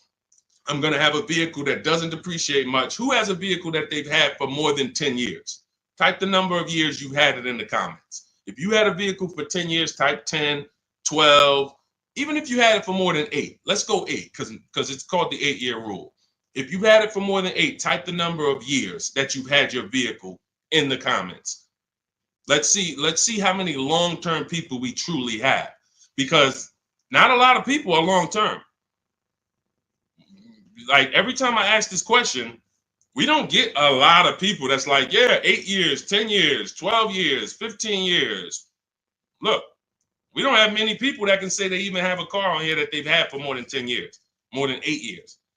But you're tying up all this money in these cars, and then you're going and you're replacing them in 5 years and 6 years. And look, Sharon, 14 years. God bless you, Sharon. That's a long-term person. Look, Ray Johnson, 9 years. That's a long-term person. So they don't have to worry about depreciation. Their car right now is worth the same amount it'll be worth about a year from now.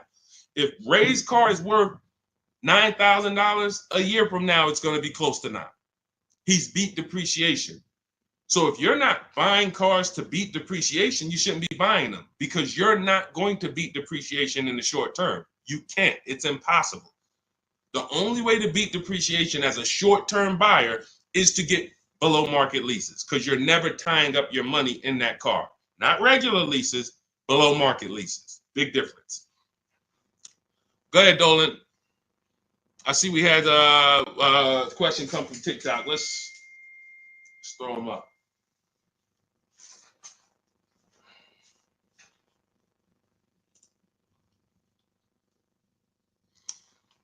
Okay, what about a fun car? I'm planning to keep my brand new car for 5 years. My previous car was a lease and traded in since I had positive equity.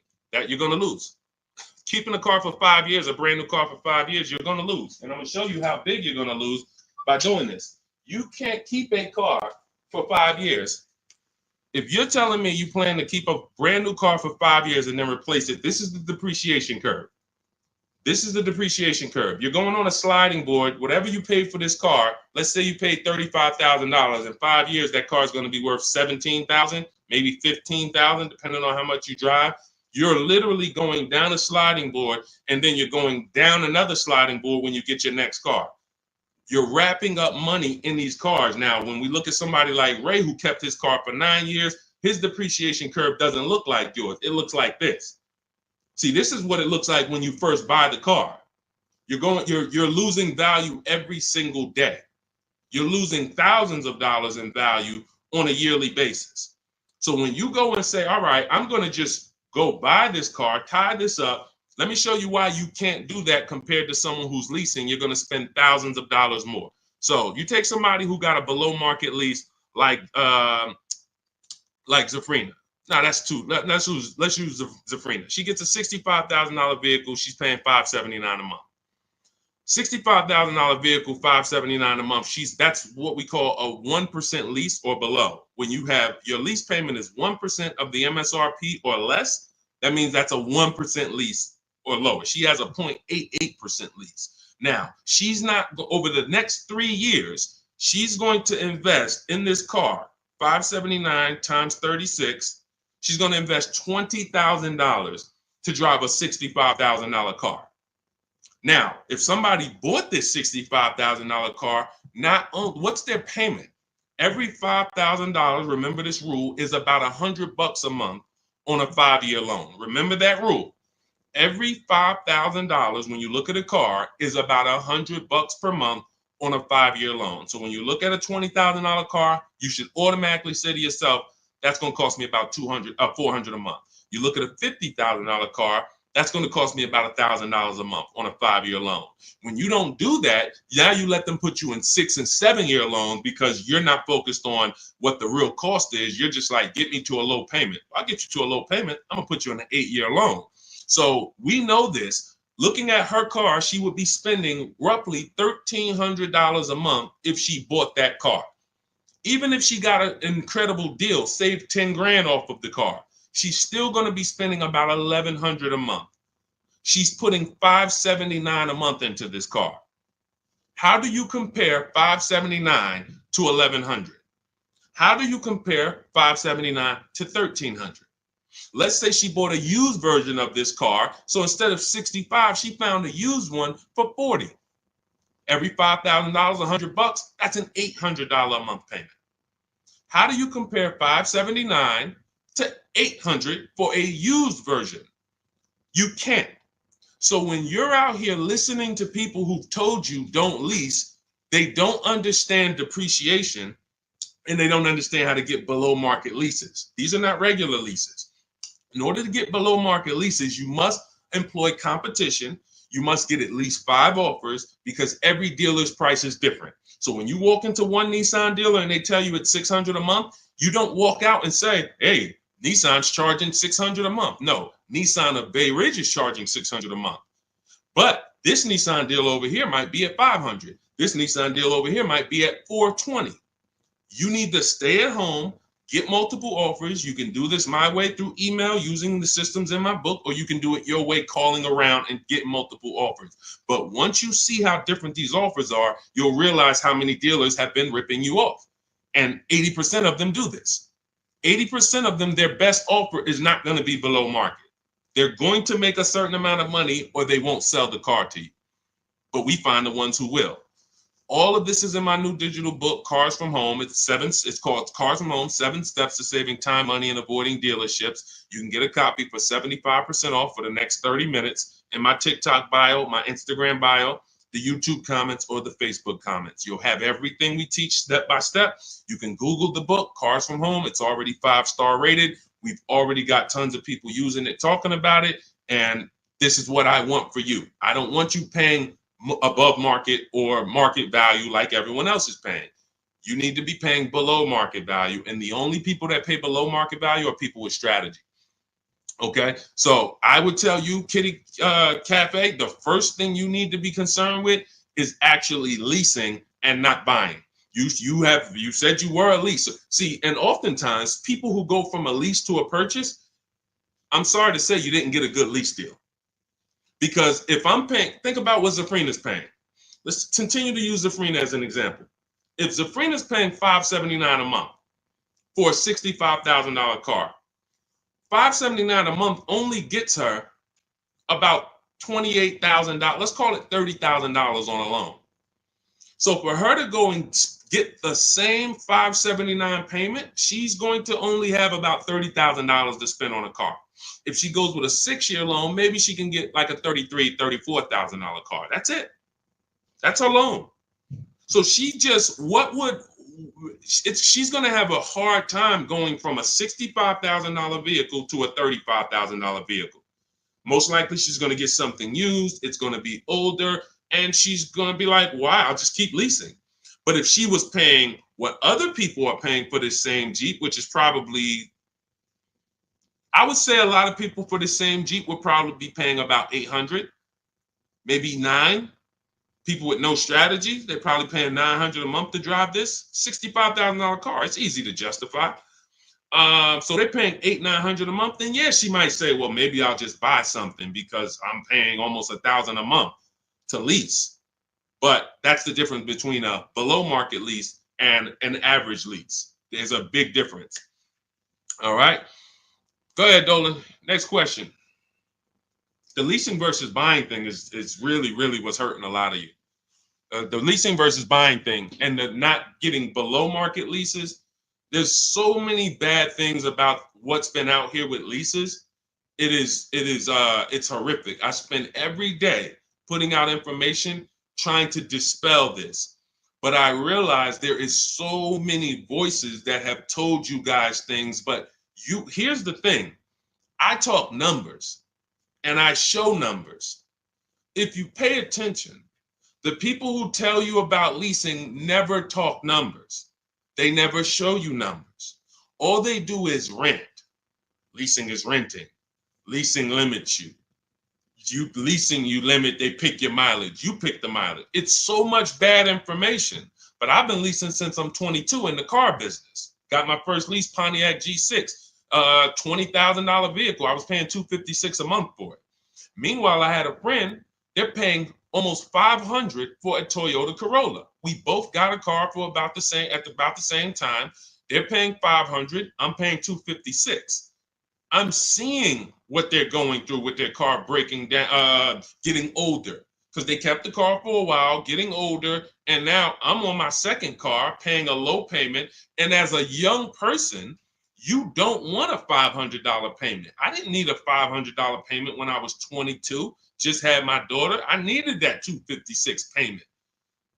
They had just had a family too, but they got to come up with $500 a month to drive about the same price car. The Corolla and the Pontiac G6 at that time were about the same price. You can't justify to me in any way that makes more financial sense. There's nothing you can say to me unless that person's going to keep the car, pay it off, and then keep the Corolla forever. If you're going to keep the Corolla for 10 years and then you pass it down to your daughter or your son at their first car and now you just got an extra car, that's a different story. You shouldn't be leasing if you're that person. But if you're a 5-year, 6-year owner, 7-year owner, and you're just paying these high payments, you pay your cars off, and then you go back into another finance, you're just overpaying. You're throwing thousands of dollars out in the garbage, and there's no way around it. You put me against anybody. You put me on the stage with Dave Ramsey himself, the guy who has programmed thousands of people never to lease cars, and you give me 15 minutes. I don't need 2 hours with Dave.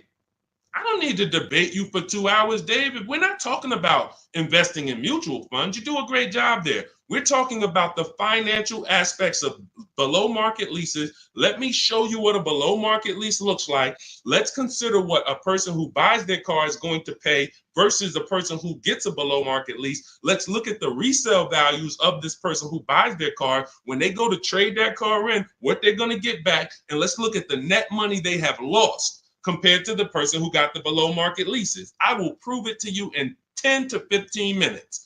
And are you willing to tell your millions of people that you have programmed incorrectly because you know nothing about buying cars? You have programmed people based on you being a financial advisor, not a car person. You haven't seen thousands of car transactions to be able to say what you're saying. I've been involved with credit. Credit's a big part of what I do over the last 15 years. I don't teach it. Why? It's not my expertise.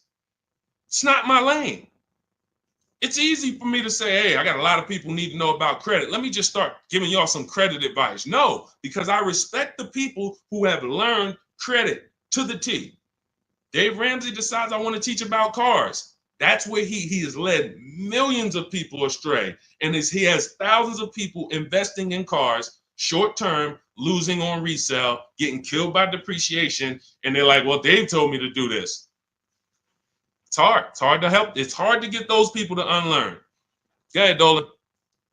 Next question. Keep typing your questions, y'all. We will get through as many as we can in the stream. Good point. I only financed as I wanted to upgrade from my lease. My lease was $180 a month for 36 months. That's a big change. $180 gets you $10,000 on a finance. That's all $180 a month gets you. Now, if you put money down, that's different. Obviously, there's a lot of cars most cars don't lease for $180. So I'm assuming that you put some money down to get there. But again, what were you driving for these payments? You're driving a brand new car. There's no comparison. When you're getting below market deals on leases, there's no comparison. Again, let's look at Charles. Charles gets a Palisade, $48,000 vehicle. Some people, and you may own one of these. And if you were honest, you say, Deshone, I own that vehicle. How much is your payment? No money down. Probably $800-900 a month. Probably $1,000 a month. He's paying $597. Some people say, oh, Deshone, don't they limit you on mileage? No, you pick the mileage. Look at Jen. Jen got her Honda CRV. She's paying $512 a month. It's a $40,000 vehicle. That's normally $800 a month to buy on a 5-year loan. She's paying $512 a month, and then she upgraded the mileage from $12,000 to $18,000, and her payment went from $512 to $563. 40 some odd dollars. She gets to drive as much as she wants, as she needs to drive, not as much as she wants to drive, as much as she needs to drive. And the problem that that you may have with leasing is you didn't get the mileage you needed, and then you started blaming the lease. You knew you drove 15,000 miles a year, but instead of getting 15,000 miles a year, you took the 10,000 mile a year option. You looked at the payment for 10,000 because you might have not been getting a below market lease, so the payment was high, and you're like, okay, well, just give me the 10, and then you know you needed 15, so now you're going to pay the penalty based on not the lease's fault, based on you. You could have paid $45 more per month, got every bit of mileage you needed, and then you could have enjoyed your lease hassle-free, dropped it off in 3 years, no problem. So people are blaming the lease for their lack of understanding about how they don't pick the mileage for you on the lease. You pick the mileage. We got people who drive 25,000 miles in lease because they don't want to keep their cars tied up and have that depreciation on a car they own. If they drove 25,000 miles, any high mileage drivers, type HM into the comments. Any high mileage drivers, you drive over 18,000 miles. If you bought your car, tied up that money in that car, and depreciated it with high mileage, that car is going to be worthless in 3 years because you put 75,000 miles on it, and then you come back to replace it, and you have 15 grand of negative equity, and you wonder why. You depreciated the car. Meanwhile, when I was at Hyundai, I worked at Hyundai as a manager for 6 weeks. I had a guy who came in, he was dropping off his lease. I learned something incredible. I said, car had 72,000 miles on it. I said, you leased this? He said, yeah, I used to buy. I stopped buying because I would always have negative equity. I only lease now. 25,000 miles a year. I drop it off every 3 years, get me a new one. I'm in sales. I looked at his lease contract and I saw that his payment was less than $200 a month more than what a normal below market lease on that Sonata was. If a normal below market lease was $350, he might have been paying like $550, $525. It wasn't $700. He was paying a couple dollars more, but he could drive 25,000 miles a year, drop that thing off, never have to worry about negative equity. Mileage doesn't stop you from leasing. It's not about how much you drive. It's about how long you're going to keep the car. because a below market lease is how we beat depreciation or long-term ownership. Nothing to do with how much you drive. You pay for the mileage whether you buy or lease. Doesn't matter. Go ahead, Dolan. Keep typing your questions, y'all. We'll get through as many as possible. What's up, Ashley? What's up, Kenyari? What's up, boss babe? Ashley, good to see you. But I made my wife lease a brand new electric Equinox, $350 per month, and no sales tax. The $180 was a 2021 Corolla lease before the chip shortage for $3,000 down. Solid, solid. These are the things that you don't want to get away from until you're ready to keep a car long term. If you are leasing and not keeping cars 8 years, keep leasing. Make sure you're getting multiple offers so that you can get these below market leases, so that you're not paying these prices on the commercials that you see with $5,000 down and all of this tax that's not included. We are getting below market leases, and in order to do that, you must get 5 offers, at least 5 offers. Now you get these below market leases, and you keep doing that until you are ready to buy something. Because as Cafe just said, if he's paying $3,000 down, $180 a month, somebody who bought that Corolla is paying $3,000 down, $500 a month, because a Corolla is probably about 25 grand now. So that's a $500 a month payment with their taxes that they're paying when he's paying $180. This is not, look, for a brand new electric Equinox, he's paying $350 a month. This is someone else who knows how to get great lease deals, whether he's negotiating for them or whether he's calling around getting multiple offers. It doesn't matter. He's getting prices that you are not getting. And that's the prices we get. You want to understand that all prices aren't the same. There's below market price, there's market price, there's above market price. Above market is for the people with no strategy. You just walk in and you sign the deal. You might say no one time, and then the next offer you sign it. Market value is for the negotiators who are trying to feel for the bottom. You don't know where the bottom is, but you say, hey, take $2,000 off, we got a deal. Give me invoice price, we got a deal. You're paying market value. You're not getting anything special because there's hidden money, rebates, incentives that you don't know about. There's markups in the lease contracts, in the money factor, money hidden, you don't know about. And you'll never know about it until you get multiple bids. But below market price is reserved for the people who are shopping multiple dealers. We do it from home, getting multiple offers, and now you're paying $350 a month for a car that other people are paying $600 a month to own. You cannot justify pulling up in the same car and one of you is paying $350, one of you is paying $600. But the one who's paying $600 says, well, I'm going to own this. But by the time you pay it off, you're just going to turn around and get another car and do it all over again. So you never win, ever. It's a bad way to move. Go ahead, Dolan.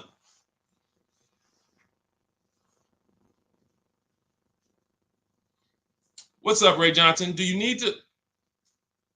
Hold on. Do you need to know all the bells and whistles? I don't know what that means. Can you rephrase that question? Let's type it in another way because I don't know what you mean by that. Can you elaborate? What about the people that drive high miles? You should still be asking yourself, how am I going to beat depreciation? The first step in my process is to determine what I'm going to do to beat depreciation on this depreciating asset I'm buying. So if you're a high mileage driver, you drive more than 18,000 miles per year, you're depreciating your car so rapidly that in 5 years, you're going to have, call it 100,000 miles plus on the vehicle, but your loan does not move that fast. Most of your loans are going to move this way, but your depreciation is moving like this because you are just using the heck out of the car. This is point and proof that you pay for usage, whether you buy or lease. If you bought a car and put 100,000 miles on it, you do pay for that. If the same person bought the same car, but they only put 50,000 miles on it, their car's worth more than yours. They can sell it for more. So you lose based on your usage. So in the short term, you can't win driving high miles because you are literally destroying the value of your car. Then you flip to another car. That'd be like you doing this. Hey, do me a favor. Give me this car, let me depreciate it like crazy, then let me swap it out and let me get this car depreciated like crazy, and you just keep doing it. Depreciate it like crazy, but you're never getting to the point where the car is paid off and now the car starts to depreciate like this. That's for the people. If you have a car that you've had for 10 years, 12 years, 9 years, 14 years, this is what the car is depreciating like. You're losing a little bit every year. If it was worth $9,000 this year, it's probably worth $8,200 next year. You beat depreciation. And that's when you enjoy, this is the benefits of ownership. This is what I call in my book, the reward stage. You don't get here without long-term ownership. And if you're not built for long-term ownership, that is okay. But what you should be doing is doing what my client who was in Hyundai did, doing your high mileage lease, shopping for a below market lease, and then driving the mileage you need and dropping off your car in 3 years and going and getting a new one over and over again. You're never tying up your money in these cars. If you're going to tie up your money in these cars, you better have it in there for the long run. If you're going to tie up your money for 5 years in a depreciating asset, you are losing money in depreciation. Like you can't get it back. That's why you're never happy with what the car is worth. When you come and find out what your car is worth, you're like, I can't believe that's all you're giving me for my old car, because you're thinking about how much you put into it. Long-term owners like this, those of you who have cars that you kept for 12 years, you're not thinking about the resale value, right? Right or right? You're like, Sean, I got so much money out of this car. I had this car, man. The transmission went out. I put a new transmission in it. I got my money out this car. That's the benefit of buying. And if you're not buying, you should be if you're not getting there, you should be shopping for below market leases, never tying up your money in these cars to begin with. It's only two ways. Get out the middle. It's three people: long-term keepers, short-term leasers. Then it's the people that's stuck in the middle. You buy your cars, trade them in. You lease the car, you buy the lease. Stuck in the middle. Go ahead, Dolan. All of this is in my new digital book. If you're like, Deshone, there's no way I'm going to remember this. You can get my new digital book. It's called Cars from Home, 7 Steps to Saving Time, Money, and Avoiding Dealerships. It's already 5-star rated. Thank you to everyone who has rated and reviewed the book on Goodreads. We appreciate you. You can get your copy. It's normally $97, but for the next 30 minutes, you can get your copy for $24, which is 75% off if you get to my TikTok bio, my Instagram bio, the YouTube comment link, or the Facebook comment link before the 30-minute timer hits zero. After the timer hits zero, price does go back up to $97, and it's worth every penny of $97. This book will be the top 3 most valuable books in your library. And when I say valuable, I mean the books that save you money. There's only a few books. I got a bunch of books. You guys can see I'm grabbing them. There's only a couple of these books that have actually put money in my bank account or helped me save money. There's not a lot of them. This will be the top 3 most valuable books to your bank account. That's all I care about. So go grab your copy, TikTok bio, Instagram bio, YouTube link, or Facebook comments, and you'll have everything we teach in the blueprint of how to get below market leases, below market purchases, below market new cars, used cars, high mileage driving. Everything is in there step by step. It's a blueprint. All right. Go ahead, Dolan. All right. Buy a car for the first time. I'm going through my bank. My budget is $8,000 and I finance the rest. So you have $8,000 cash. You want to see, can I get a vehicle without using that cash? So if you're talking about financing, first thing you want to decide is, what can we get without a down payment? So depending on where I want my payment to be, let's say $350 a month. Maybe I want it to be $350 a month for 5 years. Well, can I get a car with everything I want, everything I need, $350 a month for 5 years? That's my budget. If I could do that, I don't need a down payment. Now, if you say, okay, $350 a month for 6 years, no money down, that's a little more money. If you say, all right, $350 a month for 5 years, but then I'm going to use some of my down payment. Now I can get even more car. And then your max budget might be $350 a month with my down payment for 6 years.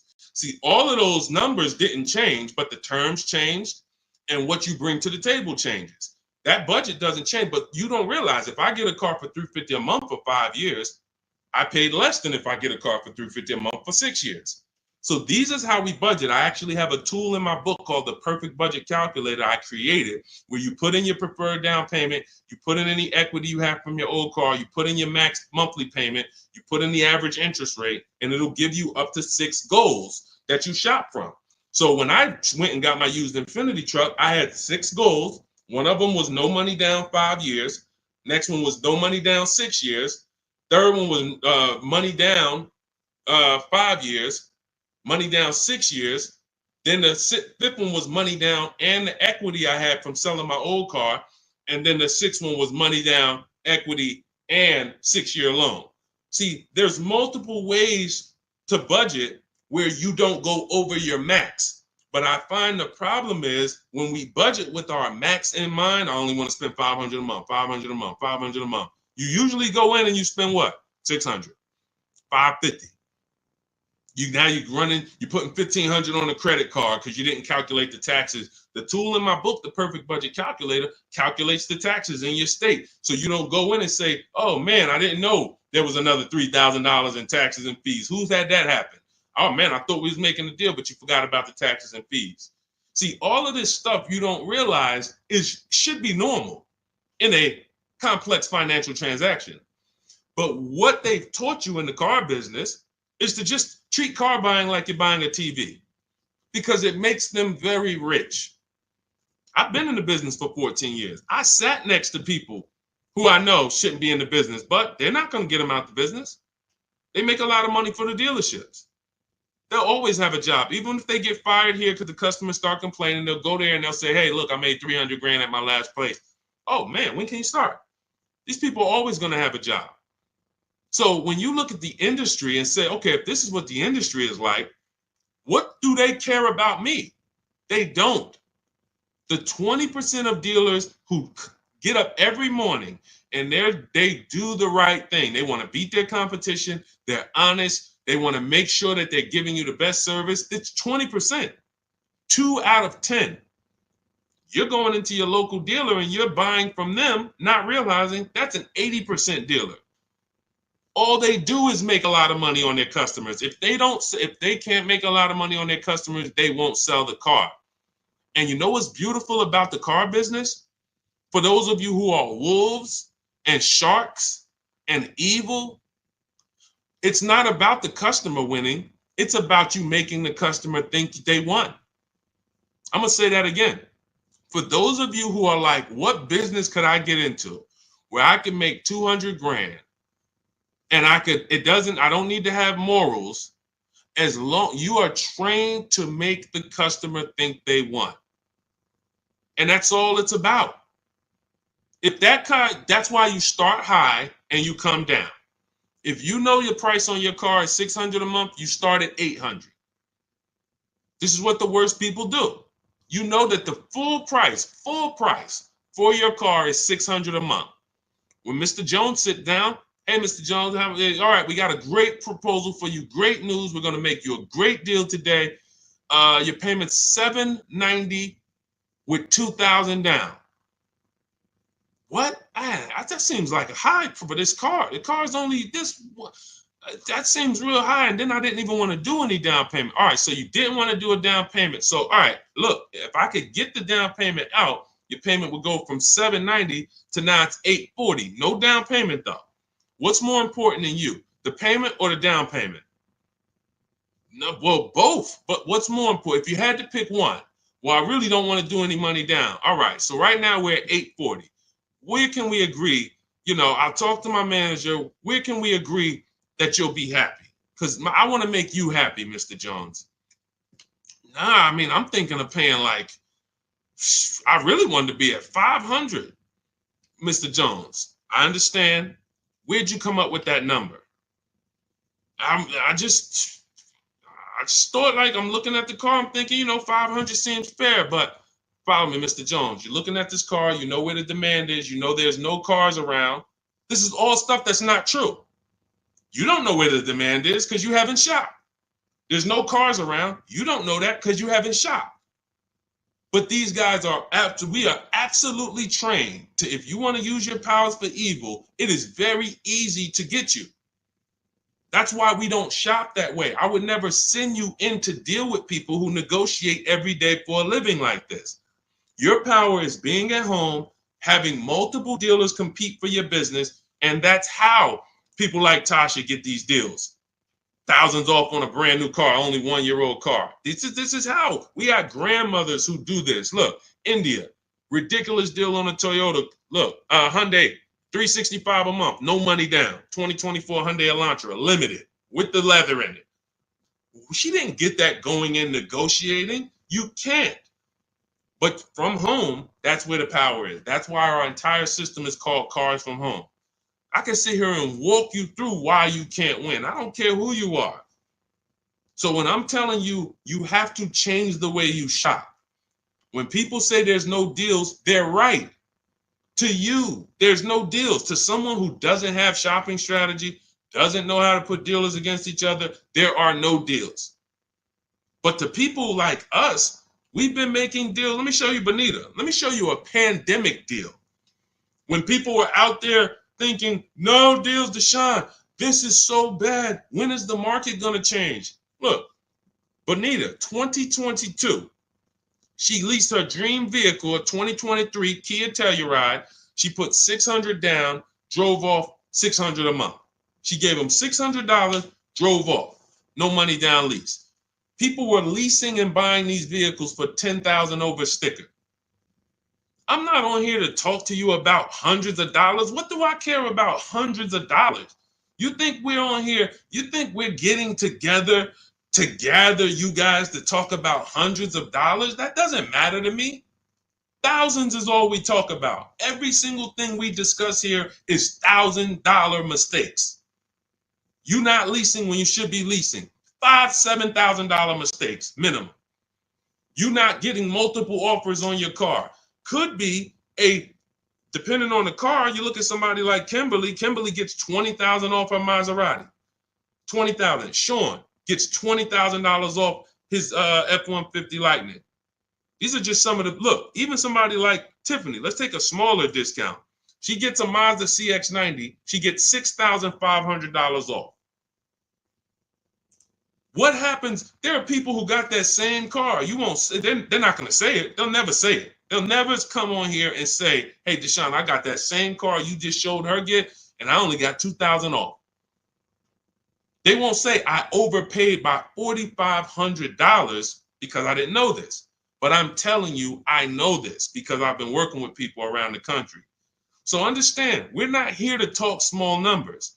When we're tapping in, we're asking you to tap in, lock in, so that you can actually keep thousands and thousands of dollars in your bank account instead of putting it in these cards or giving it to these dealers. That's it. So everything we discuss is out of my new book, Cars from Home, 7 Steps to Saving Time, Money, and Avoiding Dealerships. It's a 7-step process. Doesn't matter whether you're leasing, 7 steps. Doesn't matter if you're buying new, 7 steps. Buying used, 7 steps. You want to sell your leases, which who didn't know you could sell a lease? Put a question mark. Who didn't know you could sell a lease? Type a question mark in the comments. Question mark. Deshone, what do you mean you could sell a lease? Okay, thank you. We're renovating with the jeans. Okay, look, Lynn, Brooke, Miss Tucker. Look. How much does that cost you? Not knowing, and we begin to teach people to do this during the pandemic because every single car was $7,000 to $10,000 more than it was truly worth. So a Jeep Grand Cherokee, I sold my Jeep Grand Cherokee for $28,000 after I had leased it for 3.5 years. 39 months, I leased it, and then I sold it for $28,000. The vehicle, brand new, was $35,000. Brand new, that Jeep Grand Cherokee Laredo that I leased for $330 a month, paid $330 a month for 39 months. I sold it for $28,000. CarMax won the bid, and I put $9,800 in my pocket. I helped my mother sell her lease on her Mazda CX-5 for $10,200 in equity she put in her pocket. Now, those equity numbers don't exist anymore.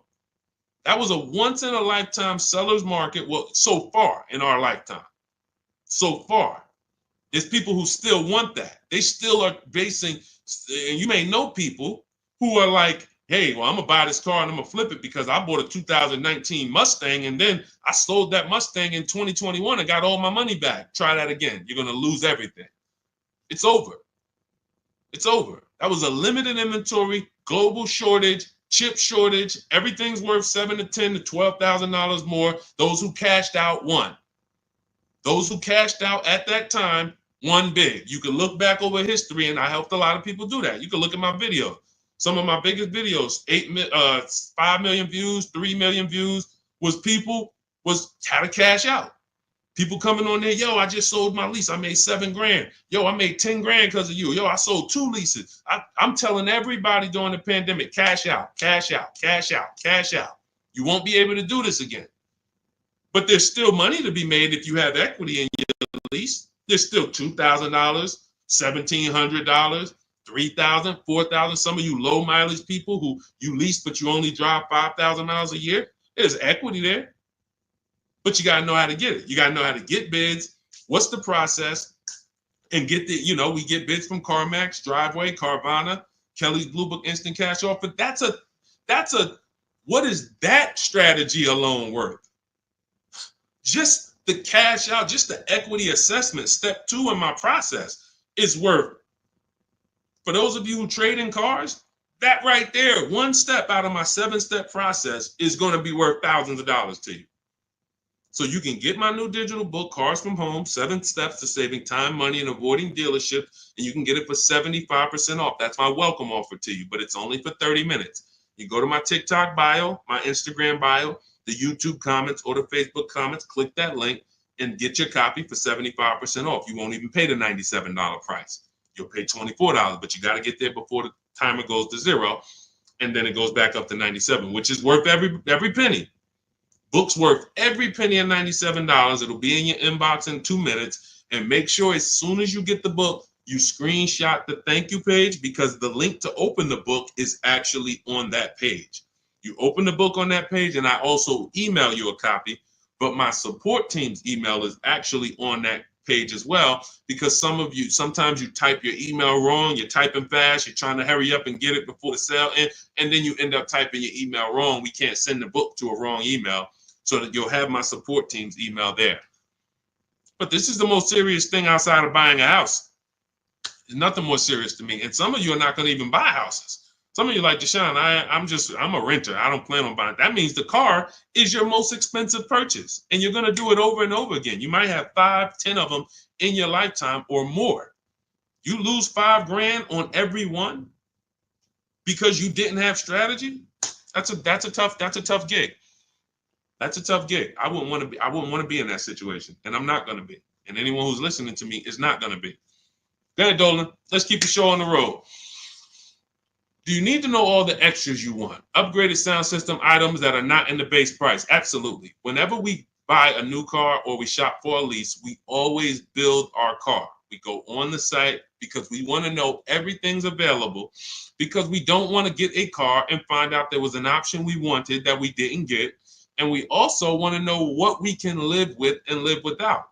And we want to build our car to come up with an MSRP. So if the car you want the panoramic sunroof, you want the blind spot monitors, which most cars come with now, whatever it is, you need to have an idea of what that's going to cost. So once we build out our car, we determine our car is $42,900 the way we want it.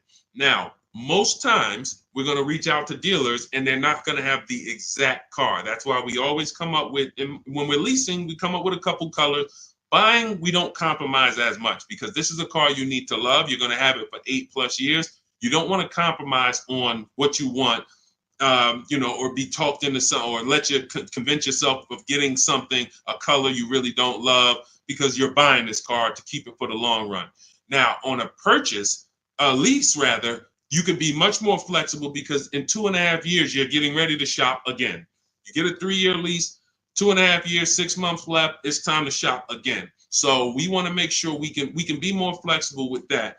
But yes, we want to know how much it's going to cost so that we can start to budget We always say with a lease, when we build out our car, we take 1.25% and we use that as a gauge of around about what it should cost. So if we're looking at a car that's $42,300, we multiply that by 0.125 and we say, okay, 528, that's a fair below market lease deal.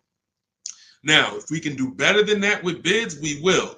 If the lease program is not as good, when we get our bids, it might come in at 1.3, 1.4, our best offer. We're going to have more offers than that. If your other offers aren't higher, then you didn't shop the right way. Because when you shop, you should see a $3,000 to $5,000 to $7,000 difference from your best offer to your worst offer. When you get offers the way we teach, you're going to get more market value, below market value, above market value. You're going to see them all.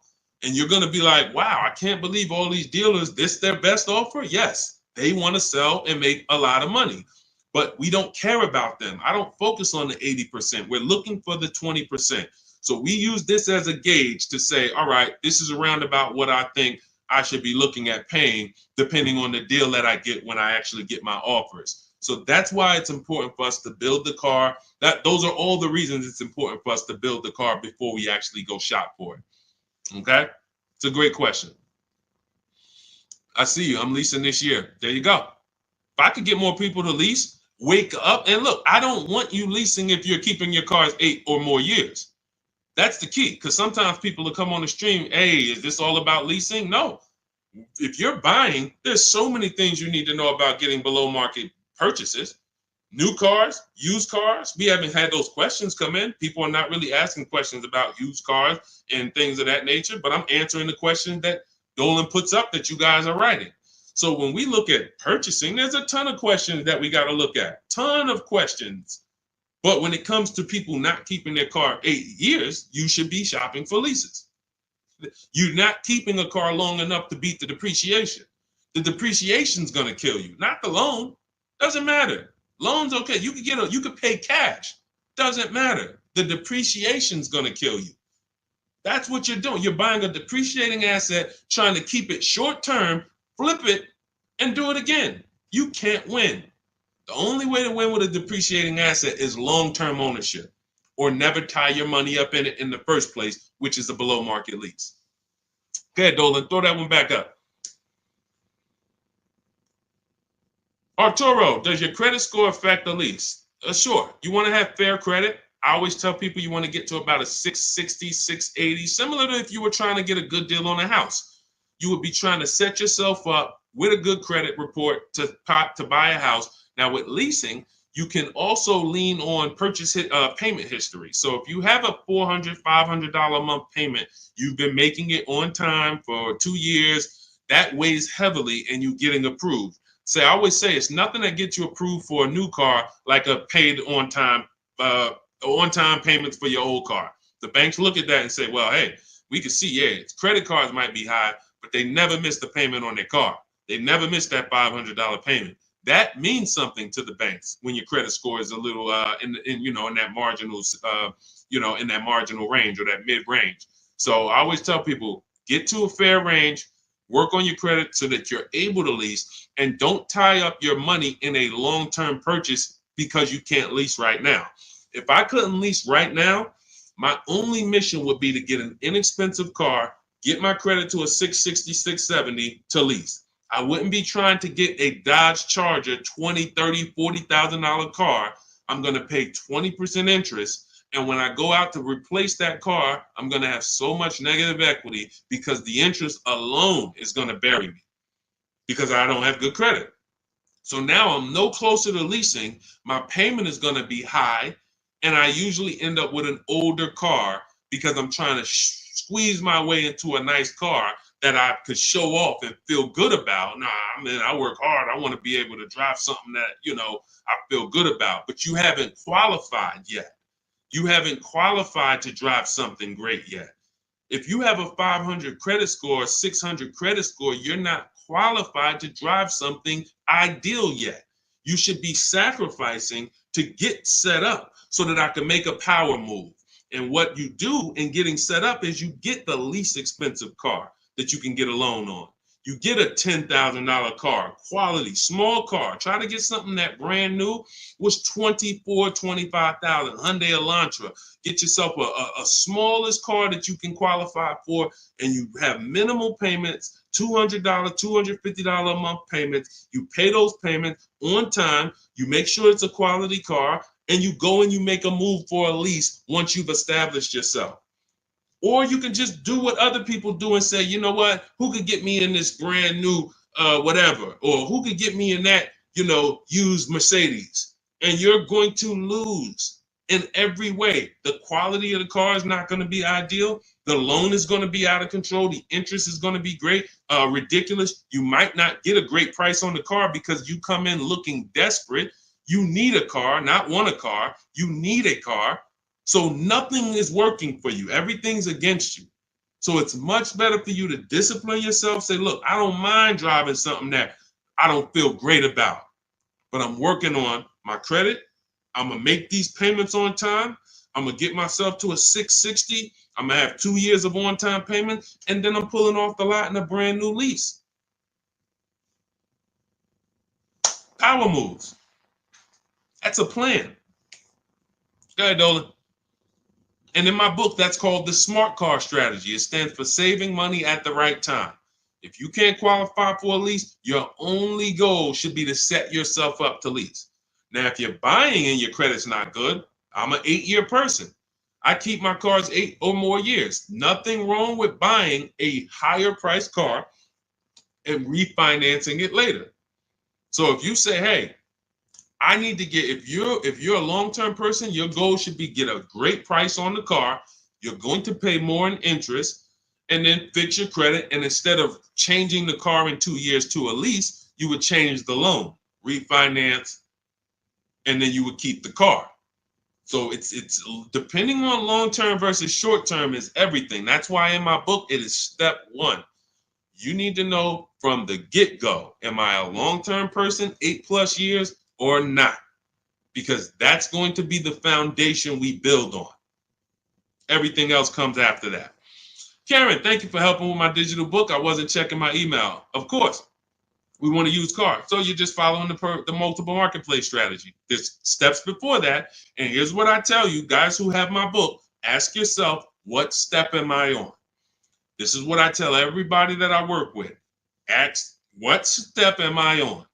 Because if you're doing step 3, but you have not done step 1, that's a clear indicator. Oh man, I haven't done step 1.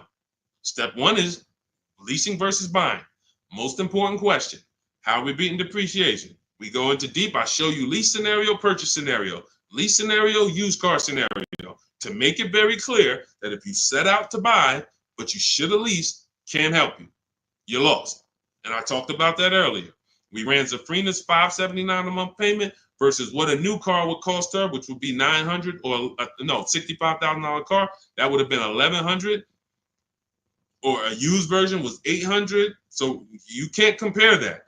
If you go out and you get a great deal on a purchase and your payment's $700 a month, then that means that lease payment probably would have been $400 a month. There's no way to, how do I get out of this? You shouldn't have been in it. That's why this is step 1. So what was that question? What was that question? I don't even know how I got on that.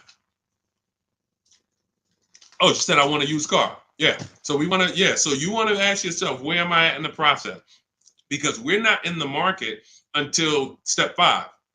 Step 5, we're in the market. That's when we're on our marketplaces, shopping, narrowing it down. We have specific ways we narrow down used cars. This is not just general information that you could find on social media and you Google it, how to buy a used car. Yeah, good luck. That stuff means nothing. Car salespeople are been watching those blog articles for years saying, okay, this is what they're coming to do. Don't tell them you have a trade-in. Okay, good. Stuff has been around for 20 years. What we're doing is we're narrowing it down when we get to step 5, based on title history, service records, accident history. Then we're narrowing it down and we're coming up with our top 5 choices, top 3 to top 5. Then we're verifying who has bogus fees, who put one price online that they're not going to honor. So all of these This is my top 5 list, but some of these might be fake prices. So we need to verify that. And then we're going to get the new car price to find out what the true discount was. How much was this vehicle brand new? When I bought my Infiniti truck, I narrowed it down to 4 choices. They were all white, between $30,000 and $32,000. Sounds similar. They're not. You're looking at 4 white Infiniti trucks between $30,000 and $32,000. Similar miles, all 2020s. They were 3 years old at the time. Looking at all 3, whoa, these vehicles look similar. Once I got the brand new price, I found out one of them was $46,000 brand new. The other one was $48,000 brand new. The other one was $52,000 brand new. And the one I ended up getting was $54,000 brand new. Big difference. See, so what seemingly was close was nowhere near close. The furthest apart was 54 to 46. It's an $8,000 difference between the least expensive one and the most expensive one. But without the brand new price, you don't know that. You're choosing the wrong vehicle, thinking, oh, I got a good deal. No, the good deal was that other one that you didn't pick because you didn't have the brand new price. So that's step 5. But we got plenty of things we do before that to verify the DNA of the vehicle, check the data. And look, let me be clear. It takes me 90 minutes to buy cars. I'm not putting a system together that takes days. I'm not going to do it. It's not necessary. Choosing your vehicle, that might take you days. Going and looking at cars, test driving, that might take you days. Deciding what you want. We call that shopping. That's a step in my book. Shopping, not buying. That's deciding what you want. But once you know what you want, 90 minutes. Now, first time you use our system, it might take you 2-3 hours because you're just learning. You're overthinking. Haven't trusted our process yet. That's normal. But once you see, wait, this is simple steps. I'm going to websites, putting information here, looking at this. This is stuff a high school kid would do. If I could teach a high school kid to buy a car, it'd be easier than some adults because they don't have to unlearn much. Adults, it's like, hey, but I don't have to go into the dealer. You know, hey, Deshone, I went into the dealer and this is what they said. Deshone, my dealer called me and they said this. Well, when did I tell you to talk to the dealer? I thought you were coming to use our system because you didn't want to talk to the dealers. Yeah, you're right. See, that's overthinking. Now, that doesn't mean you're going to lose because we got a lot. That's how a lot of people come. You're trained to do things one way. You have to unlearn that. But once you see what we do, you're like, man, I can do this again next time. It'll take me 2 hours. I get any car I want in the country, Bentley, Rolls Royce, Corolla. It's going to take me 90 minutes because I'm using the internet. We're emailing. You know, I'm not getting in my car and driving to a dealer. So that's what we need to focus on. I know you have the book. Make sure you're asking yourself, where am I in the process? Start with step 1, just check them off. Step 7 is delivery. So when you check off delivery, you're done. You got your car. All right. Everything that I'm teaching is in my new book. It's called Cars from Home. It's a digital book. It's called Cars from Home, 7 Steps to Saving Time, Money, and Avoiding Dealerships. You can get your copy for 75% off. It's part of my welcome offer. It's normally $97. But if you get to my TikTok bio, my Instagram bio, the Facebook comments, or the YouTube comments before the 30-minute timer hits 0, you got your copy for 75% off, which is $24. And it'll be in your inbox in 2 minutes. So once the timer hits 0, price does go back up to $97. And it's still worth every penny at $97. Go ahead, Dolan.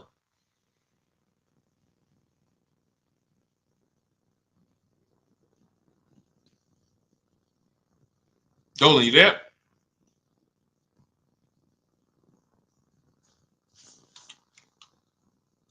All right. Is it worth buying a BMW or Mercedes brand new or pre-owned certified?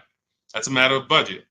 As long as you're going to keep the car 8 years, the only difference between a new or used purchase is budget. And if you can afford both, now it's about your values. Do you want a new car because you only buy a new car every 10 years and you're like, man, I'm going to treat myself, I could afford it?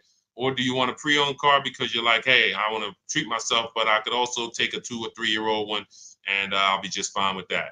Now, what I always say, if you're going to buy something close to new, 1 or 2 years old, you need to shop the new market first because you might overspend for a 1 or 2 year old vehicle because you don't know what the new market is for a brand new one. So, example, Kimberly saves $20,000 off her Maserati.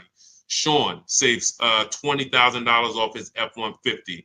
Milligan saves $27,000 off her Mercedes-Benz. So when you look at these vehicles, and I show these deals, if you're on YouTube, if you're on YouTube, that's Melissa. If you're on YouTube or Facebook or Instagram, you can see these. You zoom in here, you can see she saved $27,000 off her Mercedes. And some of these vehicles, even with these leases, you'll see people have saved 10 grand, 7 grand. Now, let's take the more dramatic discounts over 10 grand. If you can save over 10 grand on a brand new vehicle, then that means when you go buy a 1-year-old one, what should you be saving? If I know that the new market is 10 grand off, then for a 1-year-old one, I'm looking for about 18 grand off. I'm not looking for 15 grand off. 5 more thousand, I'll get a brand new one. So I need to know what the new market is to know what the used market should be. Now, this is once you get to 3 years old, you don't need to do this because 3-year-old vehicles, there's a lot of options because there's only 2 ways dealers get most cars. They're going to buy them off their customers or buy them from auction, or they're going to buy them after the lease. So 3 ways. Buy them after the lease. Most leases are 3 years. They're going to buy them from their customers. Most people don't trade their cars in 2 years. Or they're going to buy them from auction. And most people are not getting rid of their cars in 1 or 2 years. So you don't have a lot of options to choose from. You have limited competition. And when you have limited competition, you have a high chance of overpaying. But if I shop the brand new market and I see, wait a minute, on this car, brand new, I could get $20,000 off. Now, some of you might say, wow, if I could afford, I'll just get a brand new one. If that's the market, because I didn't know that the discount was going to be that big. But once you see this, okay, I know I can't pay more than on a used one. See, somebody who would buy a 1-year-old F-150 Lightning, truck's normally 70,000, 73,000. So they might look at a 1-year-old one for 55 and be like, wow, that looks good. Thank you, Renovating with the Gene. They might look at it and be like, okay, wait, this is a 1-year-old vehicle and you asking 55,000 for it? That sounds good. Because it's brand new. How much is it brand new? Well, 73 brand new. Whoa, that's a big discount, man. All right, yeah, I ain't gonna even argue with you. Let me get that. Not realizing that the brand new market on that vehicle, the person saved $21,000. So 73, 63, 53. So literally the brand new market on that vehicle was lower than what you just paid for a 1-year-old vehicle. And what's going to happen when you go to resell that vehicle later? You're going to lose because you overpaid by thousands of dollars. So this is so important to understand. People overpay for used cars all the time for a variety of reasons. They don't know what it was originally. What was the original new car price? To even know they're getting a good deal on a used one. They don't know what the actual new car, again, this is for the 1 and 2 year people. You got options because somebody asked, hey, should I buy brand new or should I buy pre-owned? That means you probably have the money to afford both. So you might go out and buy a 1 or 2 year old pre-owned. But if you're like Milligan and you bought one of these electric ones, she saved $27,000. If you went in and you bought a 1-year-old one and you got 20 grand off, you might think you won. But she got 27,000 off a brand new one, which means if I saw 27,000 off a brand new one, for a 1-year-old one, I want 35 grand off. I want 38 grand off. The new market for this vehicle is very soft. So that means the 1-year-old market should be very soft. It's an extreme depreciation. Another reason why you don't buy these vehicles. Now, mind you, you know what I didn't mention? The people who paid for this vehicle and didn't get $27,000 off. It's people who are going to see this stream. Again, most of them will never say it. They have this same vehicle that Milligan has. Same $73,000 vehicle. They went in, they negotiated. They said, listen, all right, come on, man, make it 10 grand. 10 grand off. And they went home thinking, hey, honey, you're not going to believe this. Guess how much they took off the truck? How much? 10,000 off. They in there, oh, I won. See something like this? That's why you can't feel for the bottom. Negotiating and feeling for the bottom, wondering, all right, I think I'm at the bottom. That sounds good. You can't win. In fact, I've showed you multiple ways you can lose huge like that, and people are losing like that.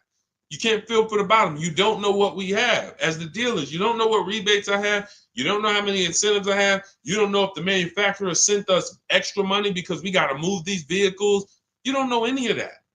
You come in and asking for the invoice. All right, invoice on a $73,000 car, 6.5% markup. All right, invoice is 57, and a good salesman's gonna fight you for invoice. They're not gonna just lay down and give you invoice, even if they sitting on 20,000 in rebates. A good salesman is fighting for every dollar of the commission. So you've been, hey, how they gonna fight? They got 20 more thousand. You telling me they got 20,000 in rebates and they gonna fight me for 1,000? Yes, because it's perception. If they take off $10,000 for you in a heartbeat, you might think, wow, you took off 10,000 a little too fast. This is how salespeople are trained. So I'm telling you, the people who believe it, they're going to win. If you listen to me, you're going to win. If you don't listen, you're going to keep losing. And when I say losing, I mean, show me your car deals. Show me your car deals. That's all I care about. Shawn, I'm going to do it my way. Okay, show me your car deals. DM me. Shawn, I did it my way. How this look? All right, would you bet me $1,000? I can't find a better deal than this. Would you take the bet?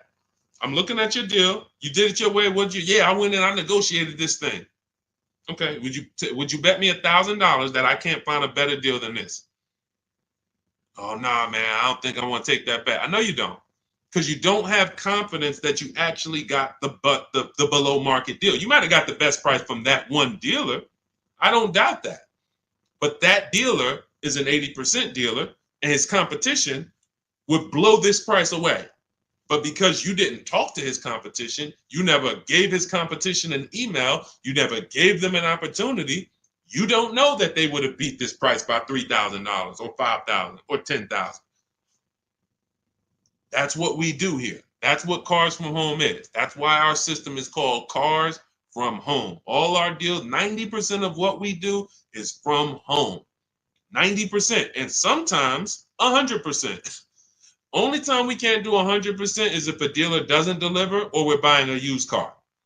Used car, we must go to the dealer. We must test drive that. That's our last step in our process before we lock the deal up. We cannot, but we've had tons of people who never left their house.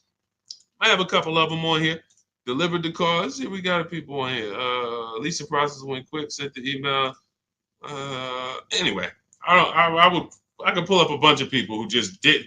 That's simple, because dealers this is 2024. Like, people think Carvana is the only place that delivers cars. There's plenty of dealers, especially the 20%, that'll bring the car right to your doorstep.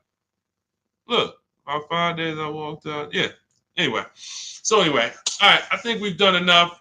Look, everything that we've taught today is out of my new book, Cars from Home, 7 Steps to Saving Time, Money, and Avoiding Dealerships.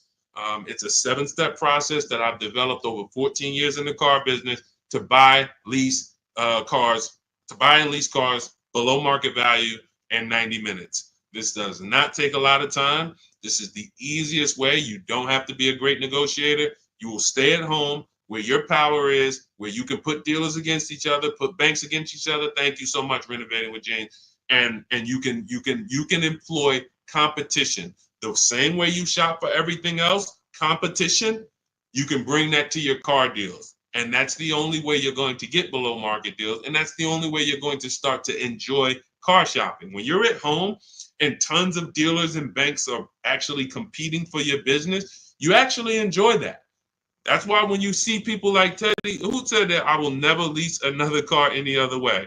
Look, suppose it's a bit wordy. Look at Teddy. You got his BMW 2024 i4 M50, $73,000 vehicle.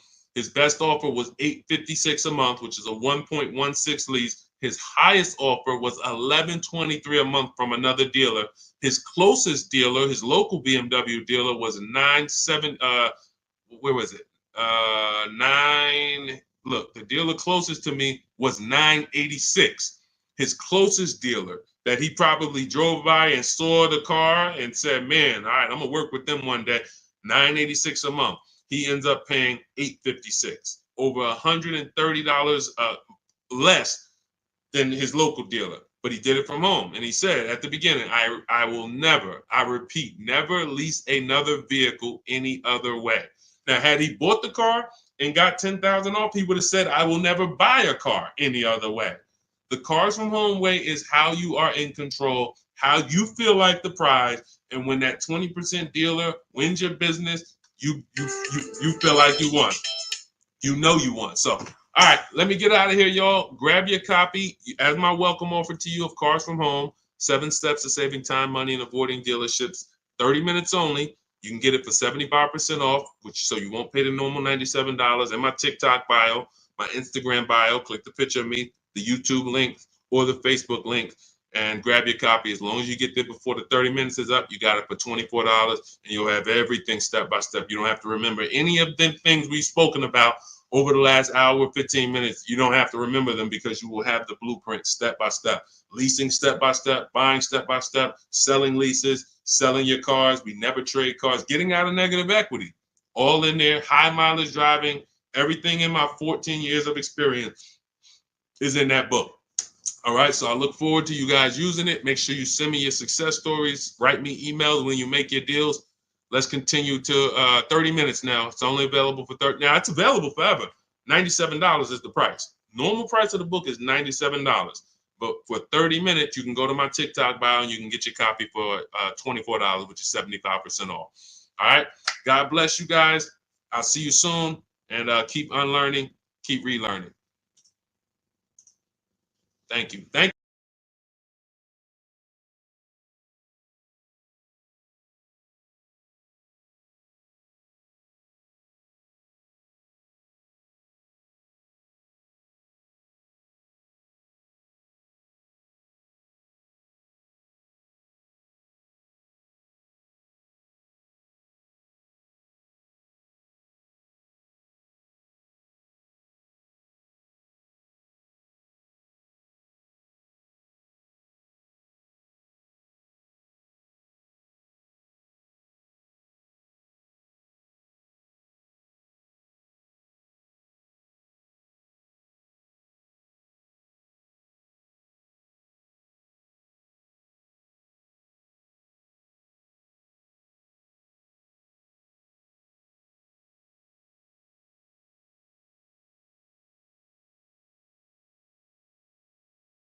Cynthia Page, good to see you.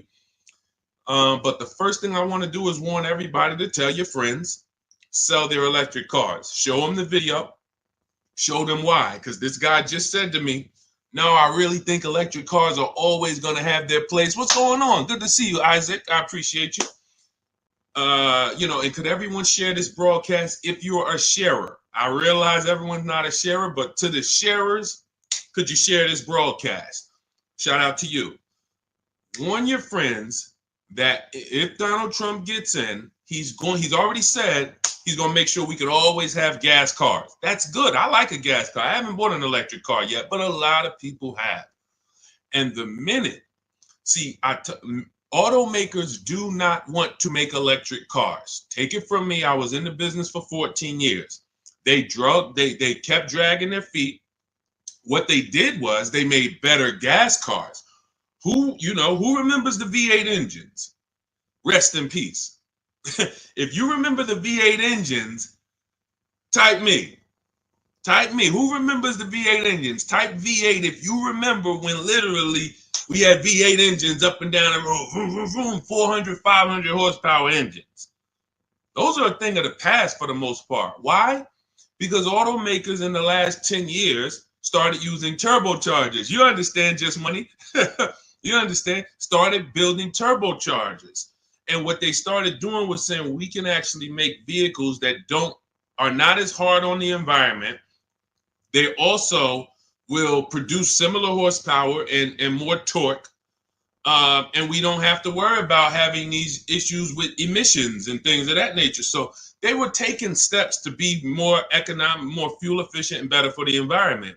Now here comes the mandate to make half of the new cars electric by 2030. It started out as 2035. I don't know when it moved to 2030. The point is, 17 million new cars are sold a year.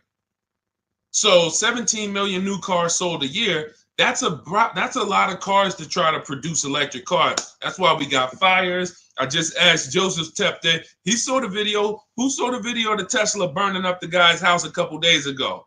Charging in his garage, whole house burns down. Why don't they want to make these cars? Too much liability. Too much liability. If they can escape that, they'd love it. They'd love to go back to 2019, not worrying. Let's just make some hybrids and let's make some fuel-efficient cars with turbochargers and things of that nature. What does that do for electric cars? The minute Donald Trump gets in, he announces gas cars are here to stay. Don't worry about it. Everyone's electric cars are going to be worthless. Your electric car that was worth 30 is going to be worth 20. You're going to lose 10 grand one day. Legislation changes things. Legislation affects the market. So my mission before Election Day is to get you to sell your cars. And if you're watching this as a rebroadcast, sell your car. Sell your electric car. Get into a gas car if you own your electric car. Go to CarMax, Driveway, Carvana, KBB Instant Cash Offer, AutoNation, and Car Gurus. Get your 6 cash offers. Sell these cars. You won't be able to. You will not be able to. You're going to be so far underwater. The market's going to be so soft. It's already soft. Google Tesla depreciation.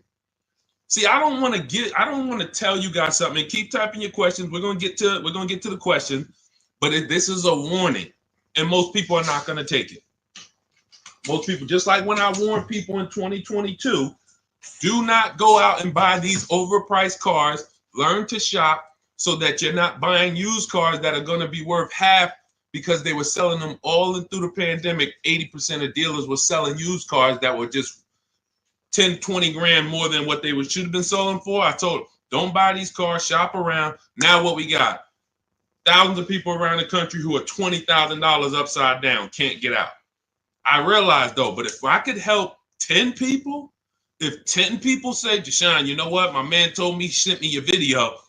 I sold my Mach, whatever it is, Ford Mach. I got out of that thing right before. I'm glad. If we can help a couple people, God bless us. Sell your electric cars. You won't be able to very soon. And if you're going to keep them till the wheels fall off, then it doesn't matter.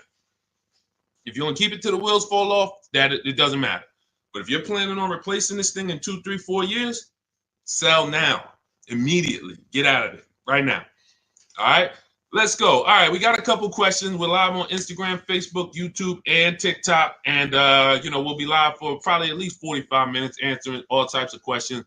For those of you who don't know me, I'm known as Deshone, the auto advisor. I spent 14 years in the car business. Now what I do is show you how to make dealers bid for your business. Every dealer has a different price. All cars are cookie cutter. No matter how much you like a car, there's 100 of them in this country at minimum. Even the most rare cars, Bentleys, you have 20, 30 of them around the country that you can shop around so that you can see. But if you use online tools like the tactics I'm going to tell you in this live, you will save thousands of dollars. You'll get below market deals on leases, new cars, purchases very, very easily. Very easily.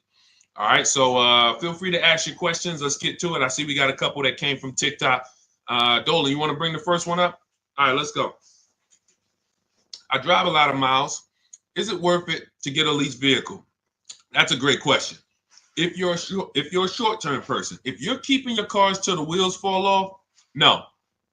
If you drive 25,000 miles a year, but you're keeping that thing for 10 years, that's only 250,000 miles. You get a Honda, Toyota, there's several cars that will go 250,000 miles. No need to think about leasing. It's all up to if you're going to keep it 8+ years. You do not need to. Who keeps their cars on average more than 8 years? Type me. If you keep your and listen, some of you who are new here, you may not know how we do here. We use our keyboard. Listen, I know there's lives where you just sit back and you watch the person's telling jokes or just talking. We dialogue here because this is a finance channel, so we spend a time dialoguing. So stay close to your keyboard. That's how you're going to get the most out of what we're doing, and that's how you're going to save the thousands of dollars on your car. Okay, I see you, Alton. All right, I see you, Amanda. Okay, if you keep your car more than 8 years, Don't think about leasing. If someone in your house is keeping their car more than 8 years, they should not think about leasing. Doesn't matter how much they drive. Just get a quality vehicle, get a below market price, keep it long term. You're going to win. If you're not keeping it more than 8 years and you are putting high mileage on your car, you are losing more than anyone because your car is worth less depending on how much you drive. Let's just say you got a car that's worth $30,000 today. You drive average miles. Average miles. What's the car worth in a year? Throw some numbers out, y'all. Throw some numbers out. $30,000 car. You drive at average miles. What is it worth in a year? What does that car depreciate in a year? From 30,000 today, what is it worth next year? Throw a number out. Okay, Amanda, 19. That's fair. That's a little steep, but 18. Okay. Somebody said 10,000. Man, what kind of car you buy? Listen, that's how electric cars are about to depreciate. It's so funny. That's how electric cars are about to be. They're going to be worthless. The investment in the infrastructure isn't worth it. Okay, so now let's just say you have a $30,000 car. You drive it 40,000 miles in 1 year. 40,000 miles. Isn't it worth a whole lot less? Yes. So depreciation is what you're thinking about when you're considering when to lease. And what I teach people, this is step one, is if you're not keeping your car 8 years, you're not going to keep it long enough to beat the depreciation. The depreciation is going to kill you. Now, cash buyers understand. All my cash buyers type dollar signs. Dollar signs. Cash buyers understand because they buy a vehicle. If they went to replace it in 3 years, they see what it's worth. They know what they put in. They know what they're getting back. And they're like, oh, this doesn't make sense. Payment buyers, they don't. Because all you really care about is payment. So they manipulate payments on you, stretch the loan out, 6-year loan, 7-year loan. You don't see how much you lost, and that's why you think you won. But in depreciation, cash buyers will always see how much their vehicle has depreciated. So how do we avoid it? Below market leases. In the short term, if you are not keeping your car long enough to let the depreciation cool off, then you should be shopping for a below market lease. Now, let me show you what a below market lease looks like because you may have never seen one. I'm sure you've seen lease commercials, 3,000 down, 4,000 down, plus tax, all of this. But this is what a below market lease looks like. You take, let me do an average vehicle. Let's take Raphael. This is a Jeep Grand Cherokee. Pretty popular vehicle, common vehicle. 45,000, let's call it a $46,000 vehicle. She got it for $549 a month. 1.19% of the MSRP, no money down. She gave him her first month's payment. She drove out of there. That's a below market lease. Let me show you another one. Look, India. She got a new Hyundai Sonata Elantra. 2024 Hyundai Elantra Limited. 36 months, $365 a month, no money down. That's a below market lease. So the key, there's 3 prices, whether you buy or lease. There's 3 prices you can pay. Market value, that's for negotiators. They're going to feel for the bottom. They're going to try to get to the bottom, but they won't ever know the bottom. So they're going to pay market value. Above market value is for people who just can't negotiate at all. You just kind of close your eyes and can't wait to get it over with. And then below market value. Now, how do we get below market leases and purchases? Competition. Very simple. Competition. Putting dealers against each other, buying cars like we buy TVs on Amazon, multiple offers, multiple options while we sit at home and let people bid and compete for us. That is below market shopping. Now, that's everything I teach in my new digital book. It's called Cars from Home, 7 Steps to Saving Time, Money, and Avoiding Dealerships. It's already 5-star rated. You can Google it. You can get a copy of it as part of my welcome offer for 75% off. It's normally $97, worth every penny. You can see all the reviews. But if you get to my TikTok bio, my Instagram bio, the YouTube comments or the Facebook comments before 30 minutes is up, you can get yours for $24. That's 75% off. So you go activate your link, click the link in those bios or in the comments, and you can get a copy for 75% off. And you'll have everything I teach in a step-by-step way to getting these deals. But for sure, to just sum up your question and keep typing your questions, everyone, we'll get to as many as we can. If you're not keeping your car 8 years, you should be shopping for a below market lease, no matter how much you drive. Only caveat is if you're doing Uber or something where you can't predict your miles, the more miles you drive, the more money you made. That's a different structure. But it's just if you're in a sales job or you're a realtor, no question about it. Leasing is for people not keeping cars 8 years, as long as you get a below market lease. Go ahead, Dolan. Next question. I see y'all running up the likes on TikTok. Shout out to everybody double tapping the screen. Let's go. Every time you hear something you like, if y'all keep double tapping the screen, y'all keep running those likes up. We appreciate you. And, shout out to the people who really support the movement, not the people who check into the broadcast, the people who support the movement, the sharers, the new followers, the people who tag their friends, the people who double tap the screen, the people who hit the like button. Shout out to y'all. We couldn't do this without you. We appreciate you. Banana phone, 10,000 down, 725 credit. What car should I get? It's a lot of them out there, man. Pick one that you like. And first things first, decide how are you already have the credit to buy or lease. I would really consider, see, that 10 grand down is how people, that car, if you don't buy a car right, which means you lease it, you buy it, but you should have leased, that 10,000 is going to be absorbed into that car. It's literally going to be sucked from your bank account into the car. You're not getting it back. You're not getting it back. So I'll give you an example.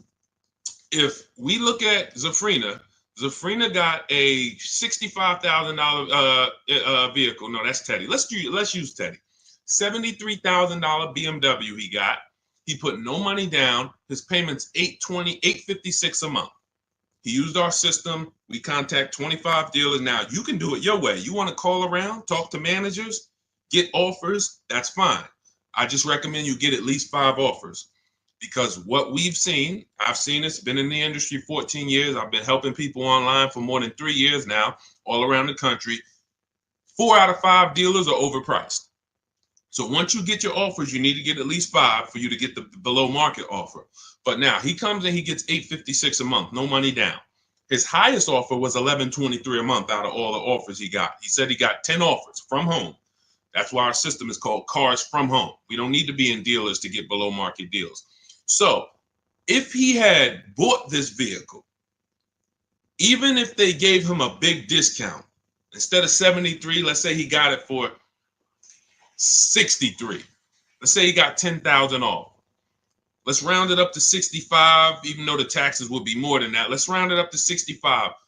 Every $5,000, I need my people who know this to get ready to type this. Every $5,000 that you borrow on a loan is about how much per month? Every $5,000 that you borrow on a loan, and I'm going to hop on Instagram because I want to see these comments.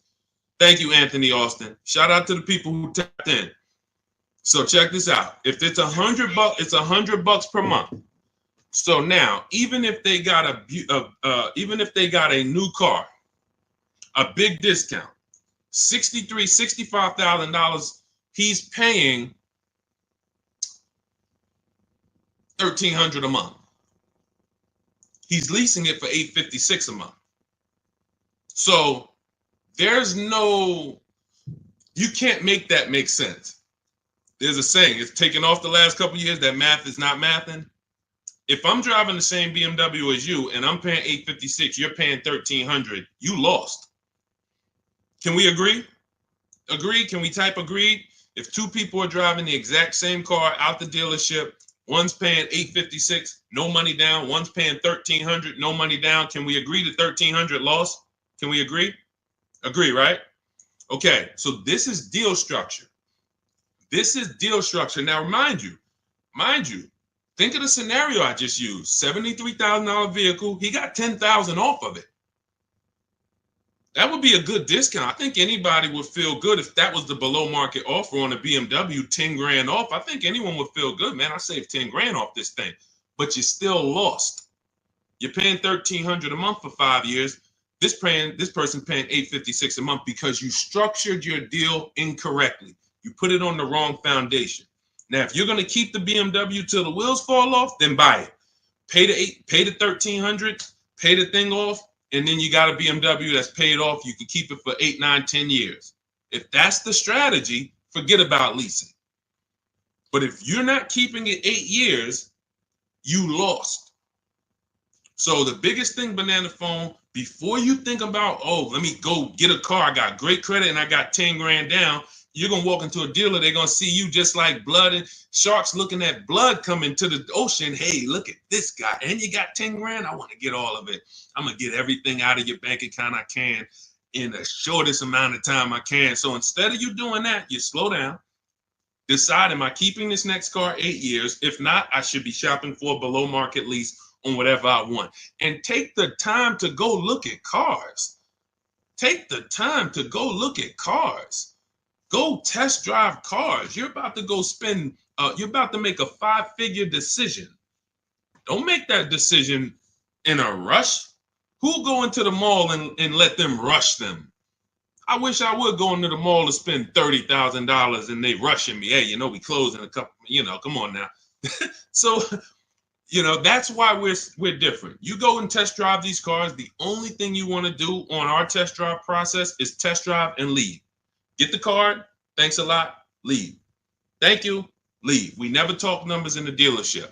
So if you want a step-by-step process of how we do this, you can grab my new digital book, 75% off. It's called Cars from Home, 7 Steps to Saving Time, Money, and Avoiding Dealerships. Everything in there about below market leases, below market purchases, below market used cars is in there in a step-by-step way.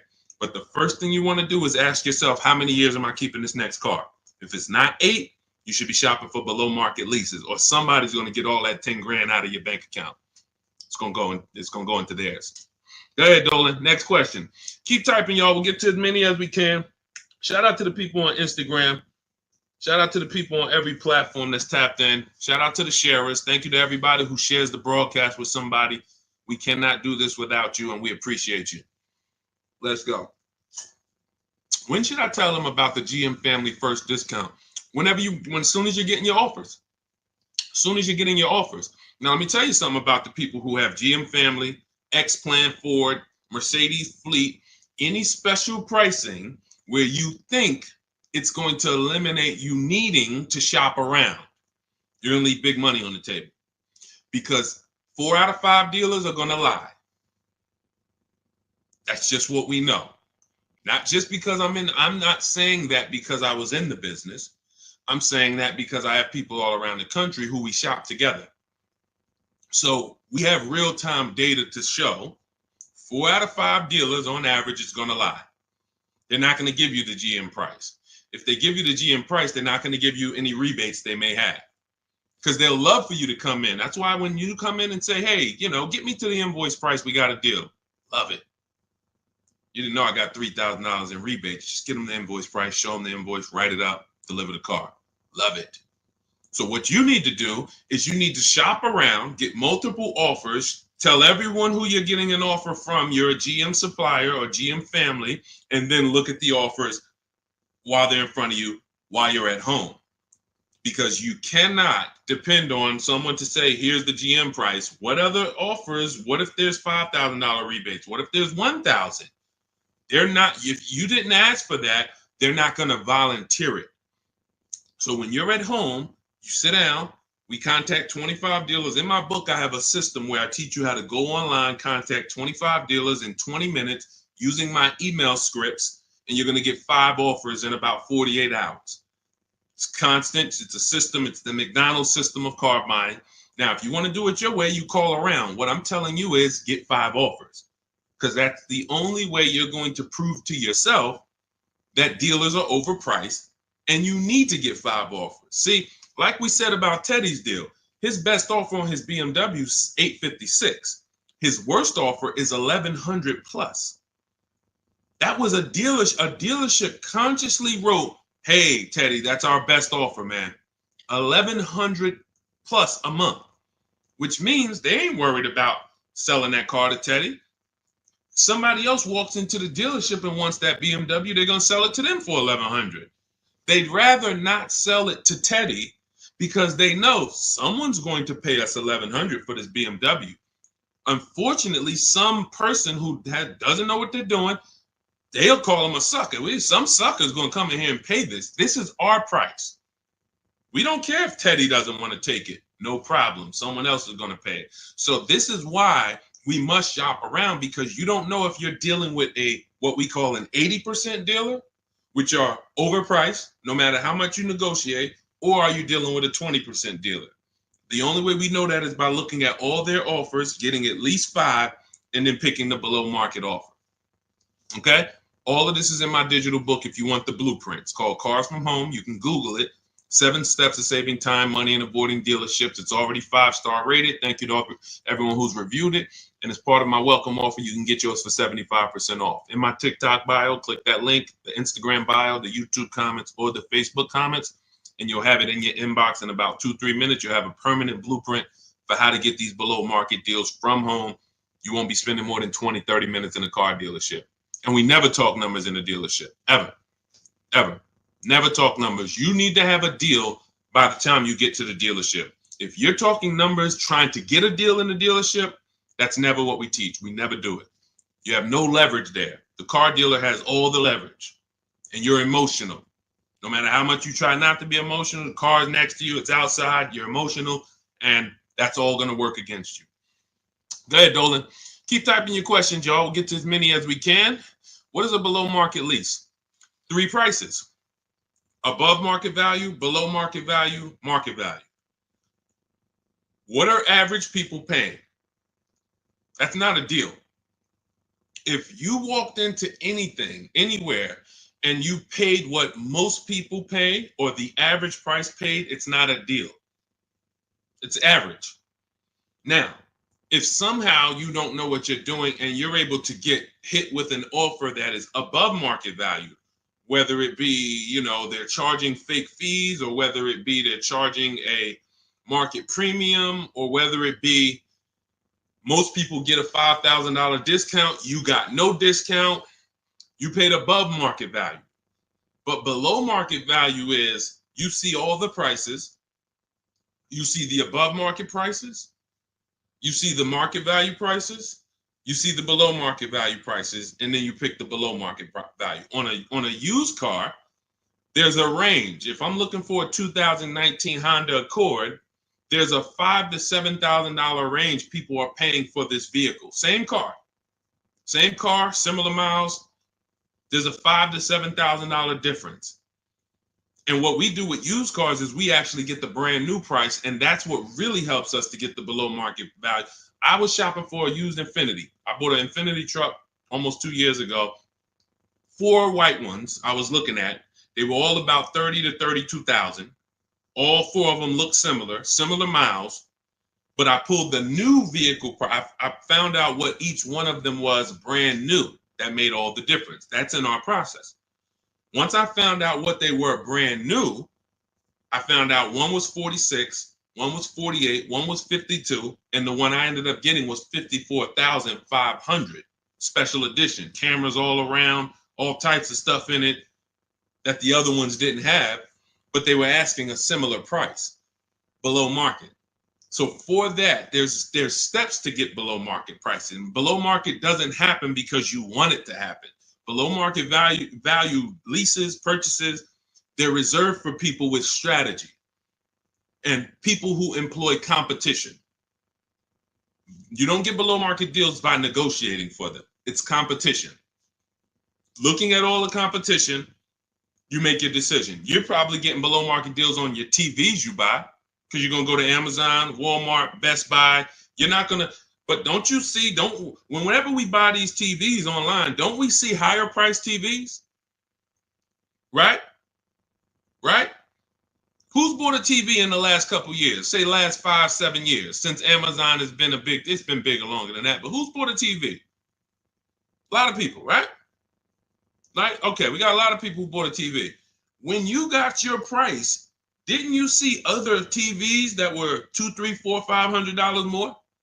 Someone's buying them. Someone's buying them. You go into Walmart, you see TVs that are lined up that are a whole lot more. Man, these TVs overpriced. Someone's buying them. So that, especially with cars though. And that's why you have to prove to yourself what below market deals is by shopping the market. And, we feel we have the best system to do that because we've helped more people do it than anyone. There's no one who has an official system for putting dealers against each other and creating competition like what we do, the Cars from Home system, be it in my book, be it in my coaching program, depends on how you like to learn, but all that info is in my bio. For those who want to know about my coaching program, where you want videos and you want to work with me directly, you can go to shopwithdeshone.com or you can go to my bios there. I don't care how you do it. And I'm going to continually say this. I don't care if you don't do anything, if you don't do it my way. But if you call around and you get multiple offers and you want to talk to dealers, I don't care. My biggest thing is you pay below market value. That's all I care about. I'm just going to give you my options on if you want to do it my way without talking to dealers. Here you go. But the biggest thing is do it. Okay? Go ahead, Dolan. Shoot the next one up. Let's go. Keep typing your questions. EHH, good to see you. Bernie Watt, shout out to the people checking in on TikTok. I see you, Nans. Good to see you. Good to see you, Michelle, 423. High mileage driver, limousine service. Should I do a used car lease? Not really used car leases out there. You're going to see people have tried it. Lexus tried it. BMW tried it. But we can't employ competition because there's not a lot of options. You're going to find that in a lot of cases, used car leases can be, they're made up prices. It's tough. It's hard to know if you're overpaying. But if you do find one, it's worth considering. But again, I'm not going to make a deal without having other offers. So 99 times out of 100, leases are brand new cars.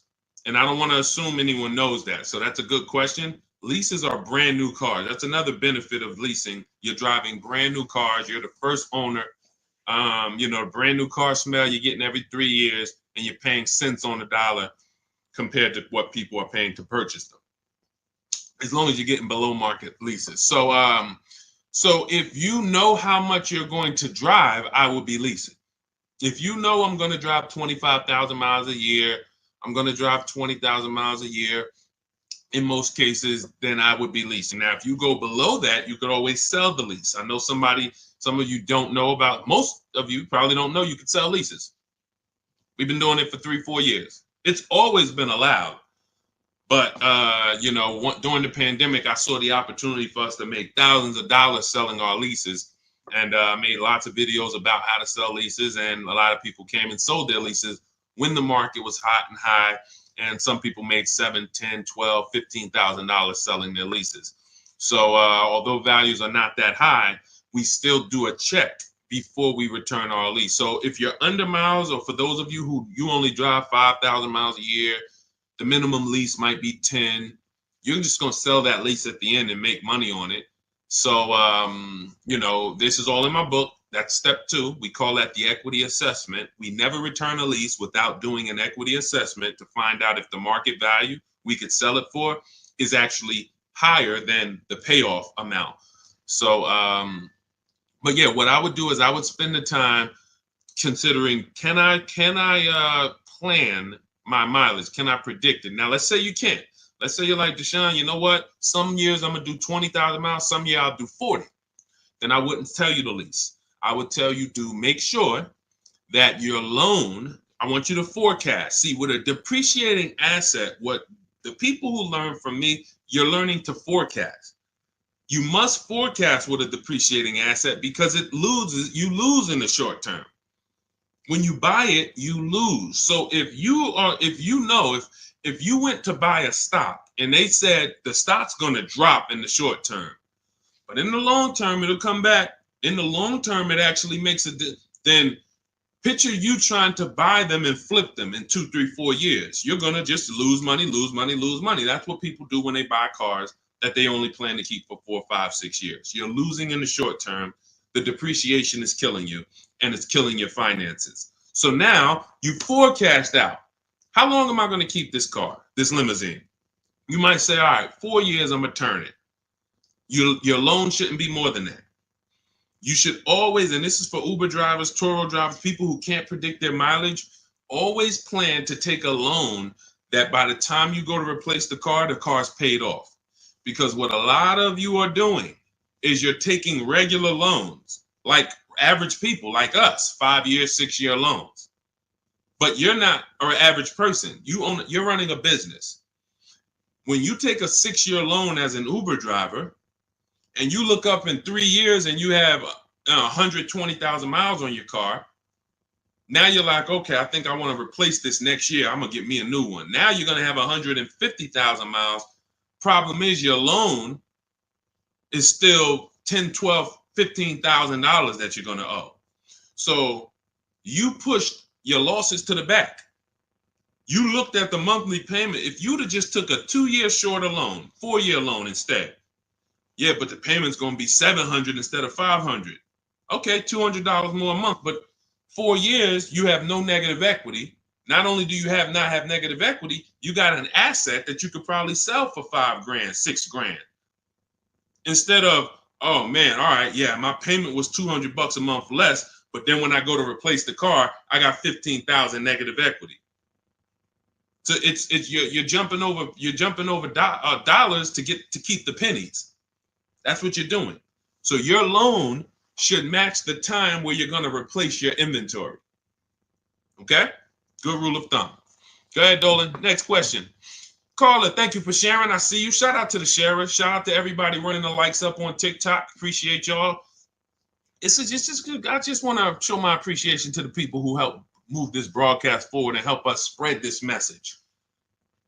We can't do it without you. That's all I want to just say. Go ahead. Matthew Williams, when buying a vehicle, is your credit score taking a hit? And how often are they checking your credit? So we teach something called the bank bidding war. In my book, when you get my book, you get the bank bidding war blueprint because I haven't added it to my book yet. I see you, Pool73 on Instagram. We got you. Make sure you pull Pool's question in. Dolan, shout out to the people on Instagram. When buying a vehicle, is your credit score taking a hit, and how often are they checking your credit? We use something called the bank bidding war. The credit bureaus allow you to actually have multiple banks and credit unions access your credit with a hard pull within a small window of time. 14 to 45 days is what they say. You can Google this and you can prove it to yourself. Now, we don't even want to play with 14 days because I like the idea of making sure if you give me a minimum of 14 days, let's do it in 2 days. Now, they're going to allow you to have multiple people access your credit because they consider that rate shopping. If you're going to get a loan, rate shopping is, I'm going to give Bank of America a chance, credit unions a chance, I'm going to give the dealers, banks a chance, but it has to be within a small period of time. And you cannot go from this dealer, here, run my credit, and then go to this dealer, run my credit. That's not rate shopping. That's car shopping. This dealer here is running your credit, that dealer's running your credit, you're going to get banged out. So what we do is we don't let anyone run our credit until after we've already found the car. See, because the banks don't want you shopping. And my goal is to get you to understand the banks are not your friend. You may think the bank, oh, this is my bank, I've been working with them. Listen, they're not your friend. If they weren't making money on you, they wouldn't be doing business with you. So the money in loans is so big. There's so much money in loans. It's amazing. Why do you think banks are rich? Like, why do you think banks are in the banking business? They don't sell cars, they sell money. So what you want to do is realize that if banks don't want me to shop around, what are they going to start doing to keep me from shopping around? Well, they're going to give me a hard credit pull to get a pre-approval. Who's seen that? Hard credit pull to get a pre-approval. Stay by your keyboard, y'all. Remember, new people, we dialogue here. This is what we do. So you got to stay by your keyboard if you want to get the most out of what we do here. Hard credit pull, pre-approval, it's trash. Because now they've actually pulled your credit with a hard pull. The minute they pull your credit, they start the window of the rate shopping window is open. So that means you only have a certain period of time to have anyone else access your credit before that window closes. And those hard, that, if your credit score is going to drop 10 points for that hard credit pull or 8 points, whatever it is, If you do it again outside of that window, it's going to drop again. So we don't ever do hard credit pulls for pre-approvals. We always need to get a pre-approval with a soft credit pull if it's available. If not, then we use a tool. In my book, I have a calculator I created. It's called the Perfect Budget Calculator. By the way, in that book, I have 5 calculators I created. You can't find them on Google. That alone is worth the price of the book. Different calculators. We counter dealerships with. We buy used cars. You get to a part and you're like, wow, I've never seen a calculator like this. Yeah, because we invented it. So we use the Perfect Budget Calculator. We take the average rate in the market and we budget.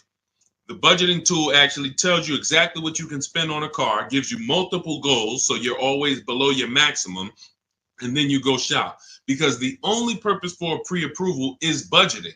That's it. Just like, you know, we got homeowners on here, right? You own a home? You own a home? Type yes. Homeowner. The only purpose for the pre-qualification is to see what you can afford, right? That's all we need the pre-approval for. So that's why I created the Perfect Budget Calculator, so that you can actually use it. It creates the budget and then you move. I see you, AdWash. Yeah, that's the purpose. So we don't need the loan until we find the car. Just like with the house, I don't need the loan until I find the house. What I need is a pre-approval or a pre-qualification so I can budget. Then I go shop. Once we find the house, or find the car rather, that's when we now come home, we bring that paperwork home, and we let all these banks and credit unions bid, and we compete and let them compete. This person's going to give you 7%. This person's going to give you 5.9%. This person's going to give you 9%. And all of these people are going to compete, and then we let the dealers compete, and we see who wins. We never pick anyone to do our business with until they win a bid. That is the Cars from Home system. Whenever we are buying, that's how we guarantee below market offers, because someone won the bid. You were competing against all these people to get my business, and you won. You were competing to buy my old car, you won. That's how we do. So that's the bank bidding war. You find your car, then you come home, call your bank, your credit union, online dealers, online bank, you let them compete. So when you get my book, you get the bank bidding war blueprint. If you want me to spell this out step by step for you, where those of you who are financing, you'll have 3 rounds of the bank bidding war blueprint. The bank bidding war to make banks compete at various stages, because there's a lot of money and interest. So this is all in my new digital book, Cars from Home, 7 Steps to Saving Time, Money, and Avoiding Dealerships. It's normally $97, but you can get yours for 75% off as part of my welcome offer for 30 minutes only. Go to my TikTok bio, Instagram bio, YouTube comments, or Facebook comments, click those links. Activate your 75% off. The book is digital, so it'll be in your inbox by the time we end this stream, and you'll have everything I teach step by step. You can use it for, over and over and over again. 2, 3, 4, 5 cars. You'll still be saving money from the same $24 book if you get there before the 30 minutes is up. All right. And make sure you screenshot the thank you page, because some of you type your email wrong. You might be, yo, man, I'm trying to hurry up and get this deal. You don't realize you typed your email wrong, and I can't email a book to the wrong email. So screenshot that page so you'll have my support team's email, just in case that book isn't there in 5-10 minutes. Just email my team. Go ahead, Dolan. Next question. Oh, no, pull my man Pulling from Instagram. Did you see him?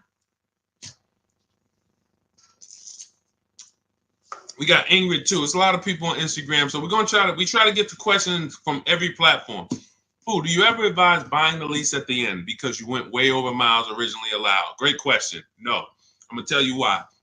The moment you lease your vehicle, your contract says what you should bring the vehicle back with in terms of miles. Let's say average is 36,000 miles, 12,000 per year. They have a buyout price based on that, a residual value based on that.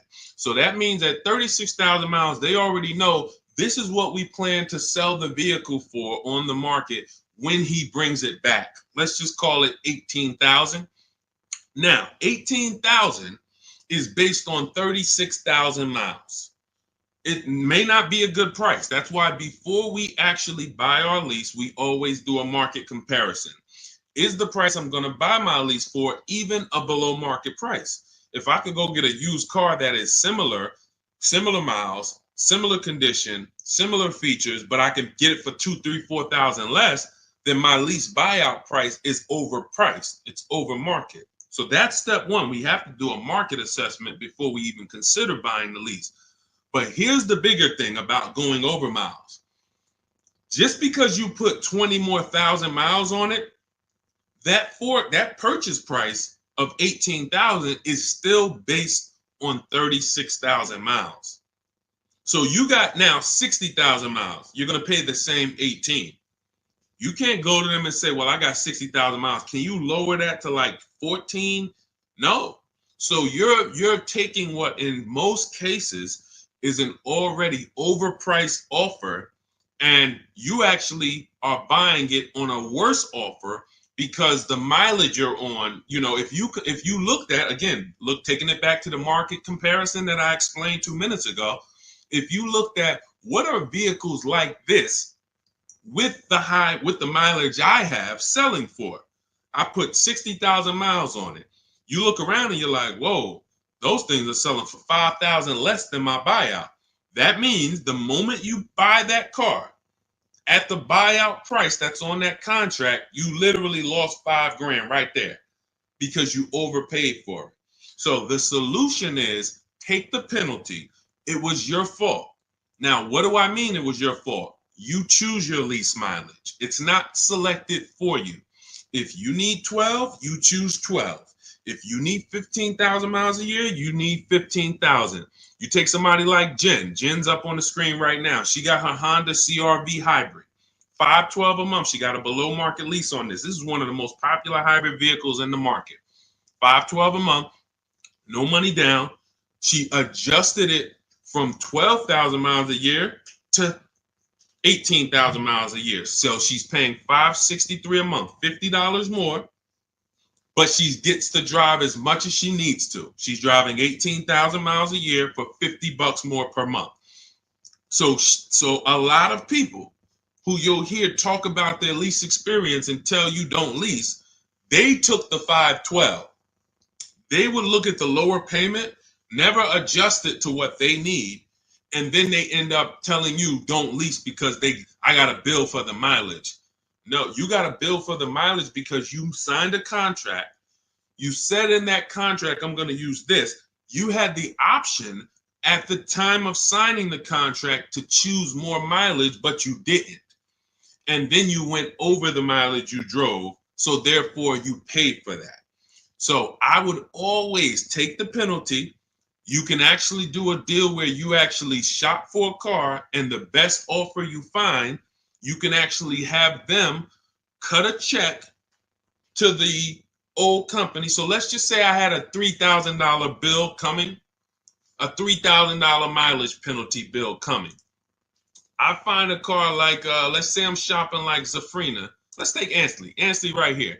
He got a $58,000 lease on a 2024 QX60. $554 a month. So that's what we call an under 1% lease. You're driving a almost $60,000 vehicle. You're paying $554 a month, no money down. So let's say I got a $3,000 mileage bill. If I'm Ansley, I'm gonna shop, get my best offer, and then I'm gonna say, hey guys, I need you to cut a $3,000 check to my old leasing company, because I don't want to pay that mileage. Now, what's going to happen is my payment is going to go up because they need to build that into the sales price, but I don't need to come out of pocket with it. I don't need to come out of pocket with it. Now, if you could come out of pocket with it and write it, some of you could actually do a payment plan if you want to do that. That's fine too. But I'm talking to the people who you're like, all right, I don't necessarily want to come out of pocket with the penalty that I'm going to get for the mileage. So therefore, let me actually go and make a deal. So you could do a payment plan for the penalty, or you could just have the dealer you're going to buy from cut a check to the old company, to the old bank on your behalf. They'll build that into the sales price, but you shop for your best deal first. Before you do any of this, you always shop for your best deal, identify the 20% dealer, and then work with that dealer on structuring, hey, how much would it cost me to just have you? How much would it raise my payment for you to cut the check to them? Okay. And also, we do an equity assessment, Pooh. Step 2 in my book. Call your leasing company, find out what your payoff is. Go to our 6 sites, not our 6 sites. Go to these 6 sites we get offers from: Carvana, Driveway, Kelly's Blue Book, Instant Cash, CarMax, Car Gurus and Auto Nation, maybe you can sell the car and come out with a lower penalty based on selling the car. Because if you sell the lease, there's no penalty. So, but you know, if you could sell it for 20, but you owe 21, then you just cover the difference and you pay the 1,000. So again, this is how we work with people. There's a reason people work with me. I'm not just a regular guy, and thank God I spent a lot of time learning this business, and I spent a lot of time in dealerships people can't work at. That's really the fact. A lot of the dealers, when I went to Mercedes, Ray Catena, if I hadn't worked at Ray Catena, I wouldn't know this. I went from being a GM salesman to Ray Catena said, listen, if you're going to work here, you know, we don't have finance managers. You're going to be the finance manager. You're going to have to get the customers approved. You're going to have to understand the rates residuals. This is stuff I didn't do at GM. And so I thank God that was a blessing for me to start my career with Mercedes at Ray Catena. Yankee Stadium, top 3 dealers in the country.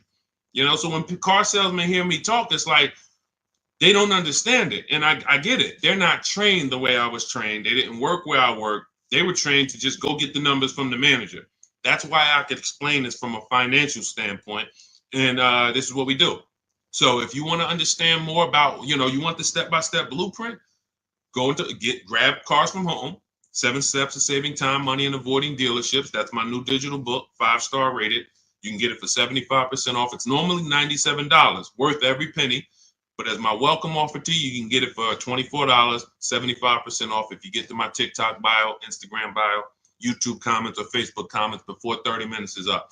Once 30 minutes is up, price goes back to $97. Welcome offer is gone, and it's still worth it. If I miss the welcome offer, I'd still be grabbing it because, again, the $24, the $97, the thousands you're going to save on this, the first car, avoiding mistakes and getting below market deals, you'll 10x. Minimum, you'll 10x what you invest in the book. Minimum. It's not even a question. All right. And let's go, Dolan. Keep it going. Great questions today. I'm really liking this. If you're getting value out of the stream, y'all type some dollar signs. You're getting value out of what we're doing. What's up, Leo? What's up, Rick? Shout out to the people tapping in on TikTok. Shout out to the people running the likes up. Y'all keep running the likes up. Every time y'all run the likes up, y'all let TikTok know that we're talking business over here and that they need to get more people over here. So every time you tap the screen, some of you like, how do we run the likes up, Deshone? Just double tap the screen. Just double tap the screen. Yeah, shout out to everybody who is supporting the broadcast. Let's go. Go ahead. All right, and you know what? And I usually give, look, and here's the thing. I'm going to tell y'all this, and I just thought of this. I'm going to give and prioritize answering questions from the platforms that are the most engaged. Because I see we got people on every platform, YouTube, Facebook, Instagram, TikTok. People not engaged and they not, look, I see a lot of people on Instagram commenting, liking, sharing. I see a lot of people here. Dolan, when we see the question, when we see people engaged, because people be sitting back on the, you know, playing video games and got us on the same time.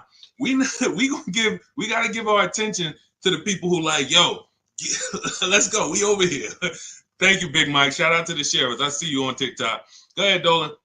All right, here we go. When you lease, can you only deal with that dealership? Well, we never lease without a dealer winning the bid. So I want you to think about it like this. Whatever car you choose and you want to lease, that dealer, that car is all around the country, sprinkled all around the country. That dealer might have more than one, but in the state alone, there might be 10, 15, depends on the car.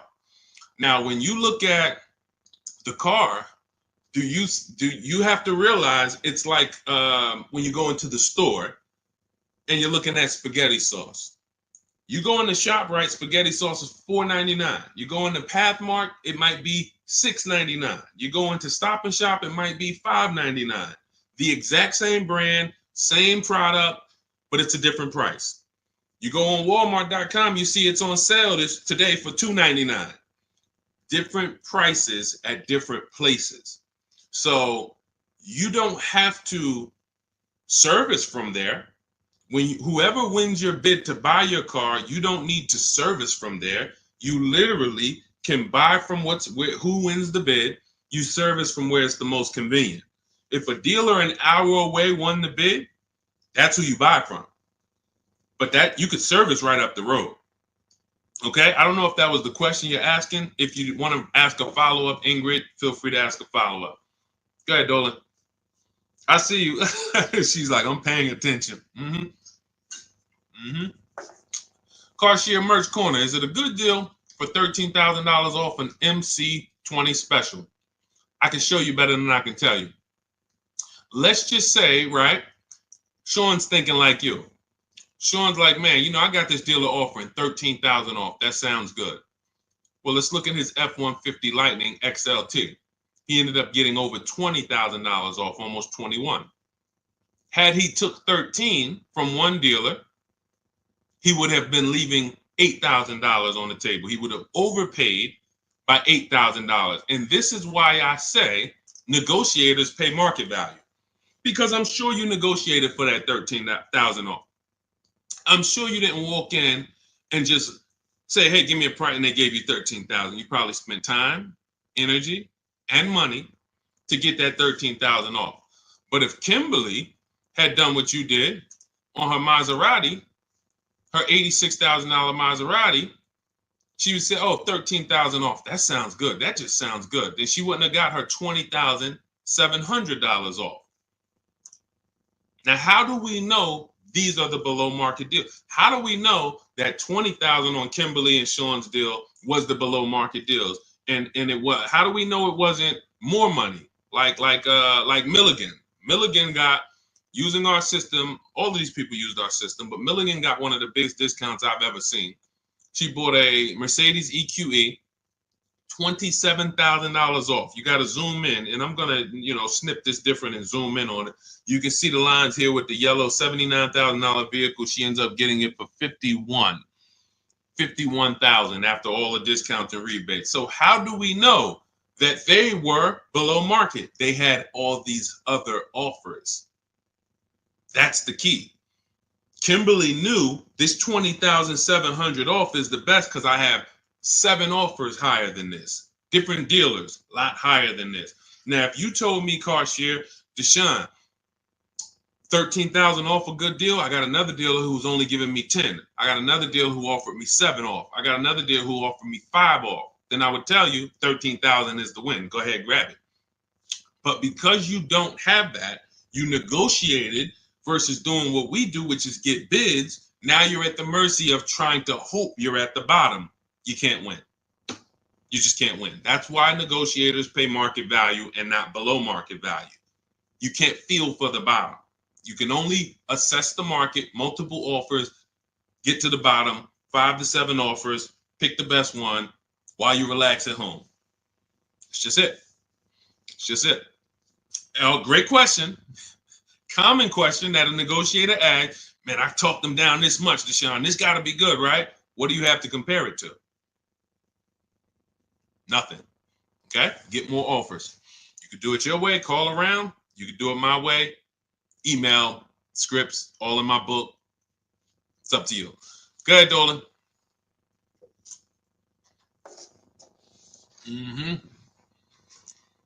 When over on mileage, does it make more sense to sell to a place like CarMax? I'm already over, so at this point, it's pay $7,000 or sell to someone else and have a $2,000 difference. My first lease, hard lesson. Great. See, I want to read this question again because see, I'm proud of you for even asking this question and coming at this the way you're coming at it, because that's what you do. When over on mileage, doesn't it make sense to sell to a place like CarMax? I'm already over miles at this point. It's pay $7,000. So if I return the lease now, I got a 7,000 mileage bill coming to me, or sell to someone else and pay the difference. In my book, I teach you how, when you have these types of penalties, or in this case, or in other people's cases, negative equity, you want to sell and pay the difference, because that's going to lead to the lowest amount coming out of pocket. So yeah, if you drop off your lease and they bill you $7,000, but you could have just sold it to CarMax and paid the $2,000 difference, way better way to go. And then, next time, let me get the mileage I need so that I don't have to deal with this again. But for getting out of it, 100%. All day long, I would sell to the highest bidder. That's going to give us the lowest amount of penalty, and then pay the difference and then do a fresh deal. That's it. Way to go. Way to go. That's called See, it's times where I was in Mercedes, right? And I had to sit down with a client and tell him, there's no way for you to escape the bullet. You're going to bite a bullet because the damage is done. The decision was made. Now what we're doing is trying to see what option allows us to have the least out of pocket, the lowest, the smallest bullet to bite. We got to bite a bullet. But $7,000 coming as a bill, that's a big bullet. $7,000 bill that you owe, big bullet. $2,000 to CarMax coming out your bank account, $2,000, small bullet. So the key with these situations is seeing what's the smallest bullet and knowing all the options so that you don't just say, well, I'm over. See, because watch this. Some people would buy that car. And what they would do is they would buy that car, pay, I mentioned this probably about 10 minutes ago, pay the normal buyout price, but except they over miles by, probably 40,000 miles. So a car that should have been 12,000, they buy it for 20, and now they're invested in that car. Financing those losses is horrible. That's a huge bullet. So there's all types of bullets, and what you need to know, and you already know this, but what anyone outside of you needs to understand is, when I got myself in these situations, I need to know every single option for getting out of it. Because if I could have paid $2,000, but I paid $7,000, or I paid $8,000 and financed it, that's just ignorance. That doesn't mean I'm stupid. There's a difference between being stupid and ignorant. Ignorant means I just didn't know. I was not aware, and it cost me. Now, Dave Ramsey calls it a stupid tax. I don't call it stupid. I call it you just didn't know. That's ignorance. That's why I make it my business to tell you all the options. In my book, I lay out all the options. And if you choose the wrong one or do the wrong thing, having all the information, now that's no longer ignorance. So great question. Great question. Go ahead, Dolan. Keep typing your questions. I see you, Shake Wash. Thank you. And it's Mercedes to my husband. Yep. I just said, you do private consultation. Shake Wash. We don't do private consultations. We have two things we do now. We have a do-it-yourself program. That's my book. This is great for do-it-yourself people who, Deshone, give me the blueprint. Give me all the steps. I will follow them to get the result. We have a done with you program where we work with people directly. And it's a different learning style. So instead of the books, we have videos and we have, I'm supporting people. That's a different learning style. You want to find out about that, you can go to my TikTok bio, Instagram bio, or Dolan will post a link, Shop with Deshone, in the comments on YouTube and Facebook. So it's all up to you. In the future, we're working on it right now. We tested it twice. We will launch a done for you program. That's coming. And the way we do it, we shop the entire market. We report the market to you, and then we choose the below market deal. Same thing I'm teaching you to do. So it's all up to, again, who the person is. But our mission was to be the most valuable company to the car buyer. So what we do is we take any style, and our mission is to put solutions out there so that anyone can get to, what they need to get to. So no one has an excuse. If Cars From Home is offering every single way, from an inexpensive way, do it yourself, to a little more of an investment, but it's supported because I don't care, because I know I'm going to save money, and the people around me know working with me, you're saving money. It's not even a question. That's what I'm known for. Before I came to the internet in New Jersey, my friends and family was calling me, listen, I need a car. Listen, they knew, call Deshone, call Deshone, call Deshone. Once I came to the internet, it's like, yo, I don't do that no more, family. Like, I love you, but I'm teaching people. I need thousands of people to know this information. So a couple friends and family said, all right, D, where do I go? What do I sign up for? All right, give me the book. So it's, so the mission is not changed. It's just now we have to help more people. So, but yeah, I mean, there's no one attached to me who knows me who would be like, yo, knowing Deshone hasn't saved me $10, $15, $20,000 just knowing him when it comes to this car stuff. That's what I hold myself accountable to. All right, go ahead, Dolan. Jason Simmons, should I pay for taxes up front on my lease or have it wrapped into the lease payment? I would always shop for a lease with no money down. We shop with only, this is the structure we use when we shop. First month's payment only, out of pocket. because with a lease, you pay at the beginning of the month.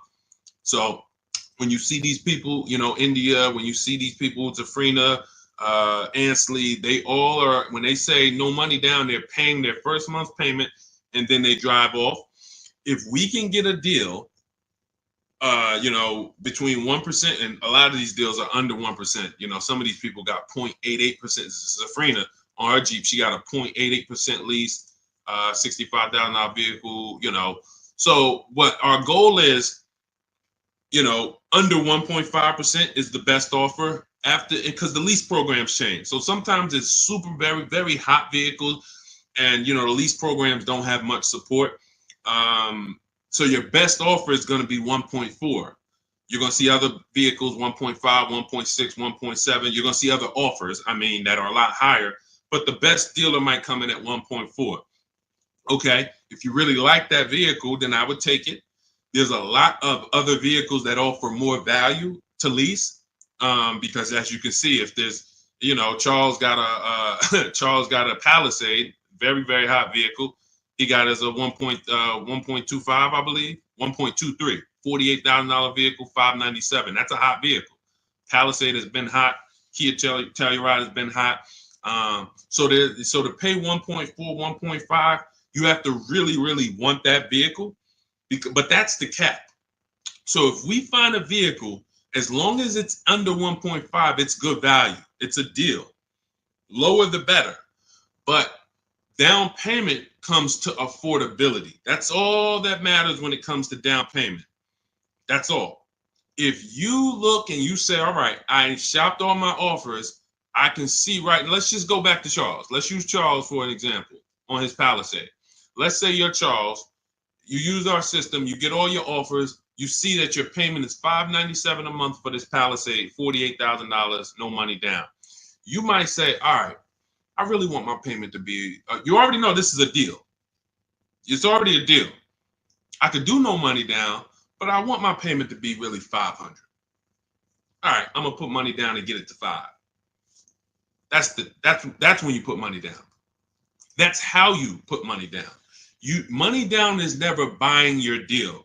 And for too many of you, money down buys your deal, which is not a deal. You think, well, what's the payment if I put this down? You're not looking and basing it off of, man, I got a below market price. You're trying to buy your way into the deal. That's why when a car salesman talks to you, what's one of the first questions they ask you? When you look at a car, right? One of the first questions that they're going to ask you is what? Once you pick a car out, what are they going to ask you? Let's give everybody some time to type. What are they going to ask you? Thanks, AJID. I see you. Thanks, Big Mike. Shout out to the sharers on TikTok. And you know what? I might do this. We might prioritize people that share on TikTok. If you share and then you ask your question, you get first priority. Let me know if we can manage that, Dolan. Because I want to reward the people that share. Like, I want to reward the people that share. Good. Yes, how much you putting down? Now watch this. How much do you want your monthly payment to be? Yes, good one, Shake Wash. That's the related question because the car salesman wants to see, are you a payment shopper? Am I talking to a payment shopper? A payment shopper is trying to get to a certain payment. They're not concerned with how much the car costs. You could overcharge me for the car. That doesn't matter. Get me to my payment. That's why being a payment shopper is a dangerous way to move. That's why the way we shop no money down because it allows you to see what you're truly paying for the car. So now when we consider that there are going to be people who want us to get into monthly payments, now they're trying to get us to realize, well, you got a deal because I got you to your payment. No, you didn't. The deal is, did you pay market value, below market value, or above market value, regardless of the payment? If somebody went into a Bentley dealer, if we got a bunch of prices on Bentleys, all of us just got a bunch of prices on Bentleys, and we got a $200,000 Bentley, and they took off $100,000, $50,000 off. 50% off. We'd all be looking like, wow, okay, out of all these offers, that deal, this is it right here. The payment's gonna be $3,000 a month. The payment has nothing to do with whether it's a deal or not. So when we look at putting money down, it is only for our affordability. The deal process of getting a deal has nothing to do with the process of monthly payment association. Nothing to do with it. We need to find the dealer who's going to sell us the car for the lowest amount of money. If I'm buying a pre-owned car out of a 100-mile radius, what dealer is going to sell me the best pre-owned car for the lowest price on the market? If I'm leasing a Honda Accord, what dealer is going to sell me the Honda Accord within a 100-mile radius for the lowest price? If I'm buying a brand new, Kia Telluride, what dealer within 100 miles is going to sell me the Kia Telluride at the lowest price? If I'm getting a loan, what bank or credit union within 100 miles of me is going to give me the lowest rate on the market? If I'm selling my car, not trading, I got this old car, I need to replace it. I'm not trading it into a dealer. What company that buys cars, pays cash, is going to pay me the highest amount for this old car? Y'all clear? This is bidding. We have a bidding system. That's what Cars from Home is. So if you want to know all of this, you want the entire blueprint, everything that Jafrina and Teddy and Jen and all these people I've showed, Raphael, during the stream have used to get to their below market deals, you want to grab your copy of Cars from Home, my new digital book, 7 Steps to Saving Time, Money, and Avoiding Dealerships. It's normally $97, but my welcome offer to you for the next 30 minutes, 75% off. You can get your copy for $24 if you get to my TikTok bio, my Instagram bio, the YouTube comments, or the Facebook comments before 30 minutes is up. You'll pay $24. Make sure when you get your book, you screenshot the thank you page. The book is on the thank you page. You'll see a link that says open the book below, and I also email you a copy. But sometimes you're just moving too fast. You type your email wrong. We can't email a book to an incorrect email. So if that book isn't in your email in 5-10 minutes, I want you to email my support team so they can get your book to you, and you'll have these strategies for the rest of your life. And shout out to everyone who's reviewed the book. Use it. Make sure you email me your deals when you make them. Send me send me the list. Hey, D, look at what I got, man. I got all these offers. Look, man, and I know you did it when you say, hey, I did it. 90% was from the house. Soon as I know the people who use it, because the minute I've seen people who say, man, I went in the dealership, I used all your stuff, and I got this deal. No, you didn't. Sorry, somewhere along the lines you missed it. You might have been trying to go off my social media videos, but you didn't use our system because we're not making deals in the dealership. When I see people that say, yeah, man, the dealer 45 minutes away, I had to drive to get this. There you go. You use the system. When they say, yeah, I did this all from home, they even delivered the car to me. Yeah, you use the system. And you say, man, I looked at 17 used cars. I narrowed it down, and this one had this original price. Yeah, you use the system. It's stuff I hear that I could tell when people use the system.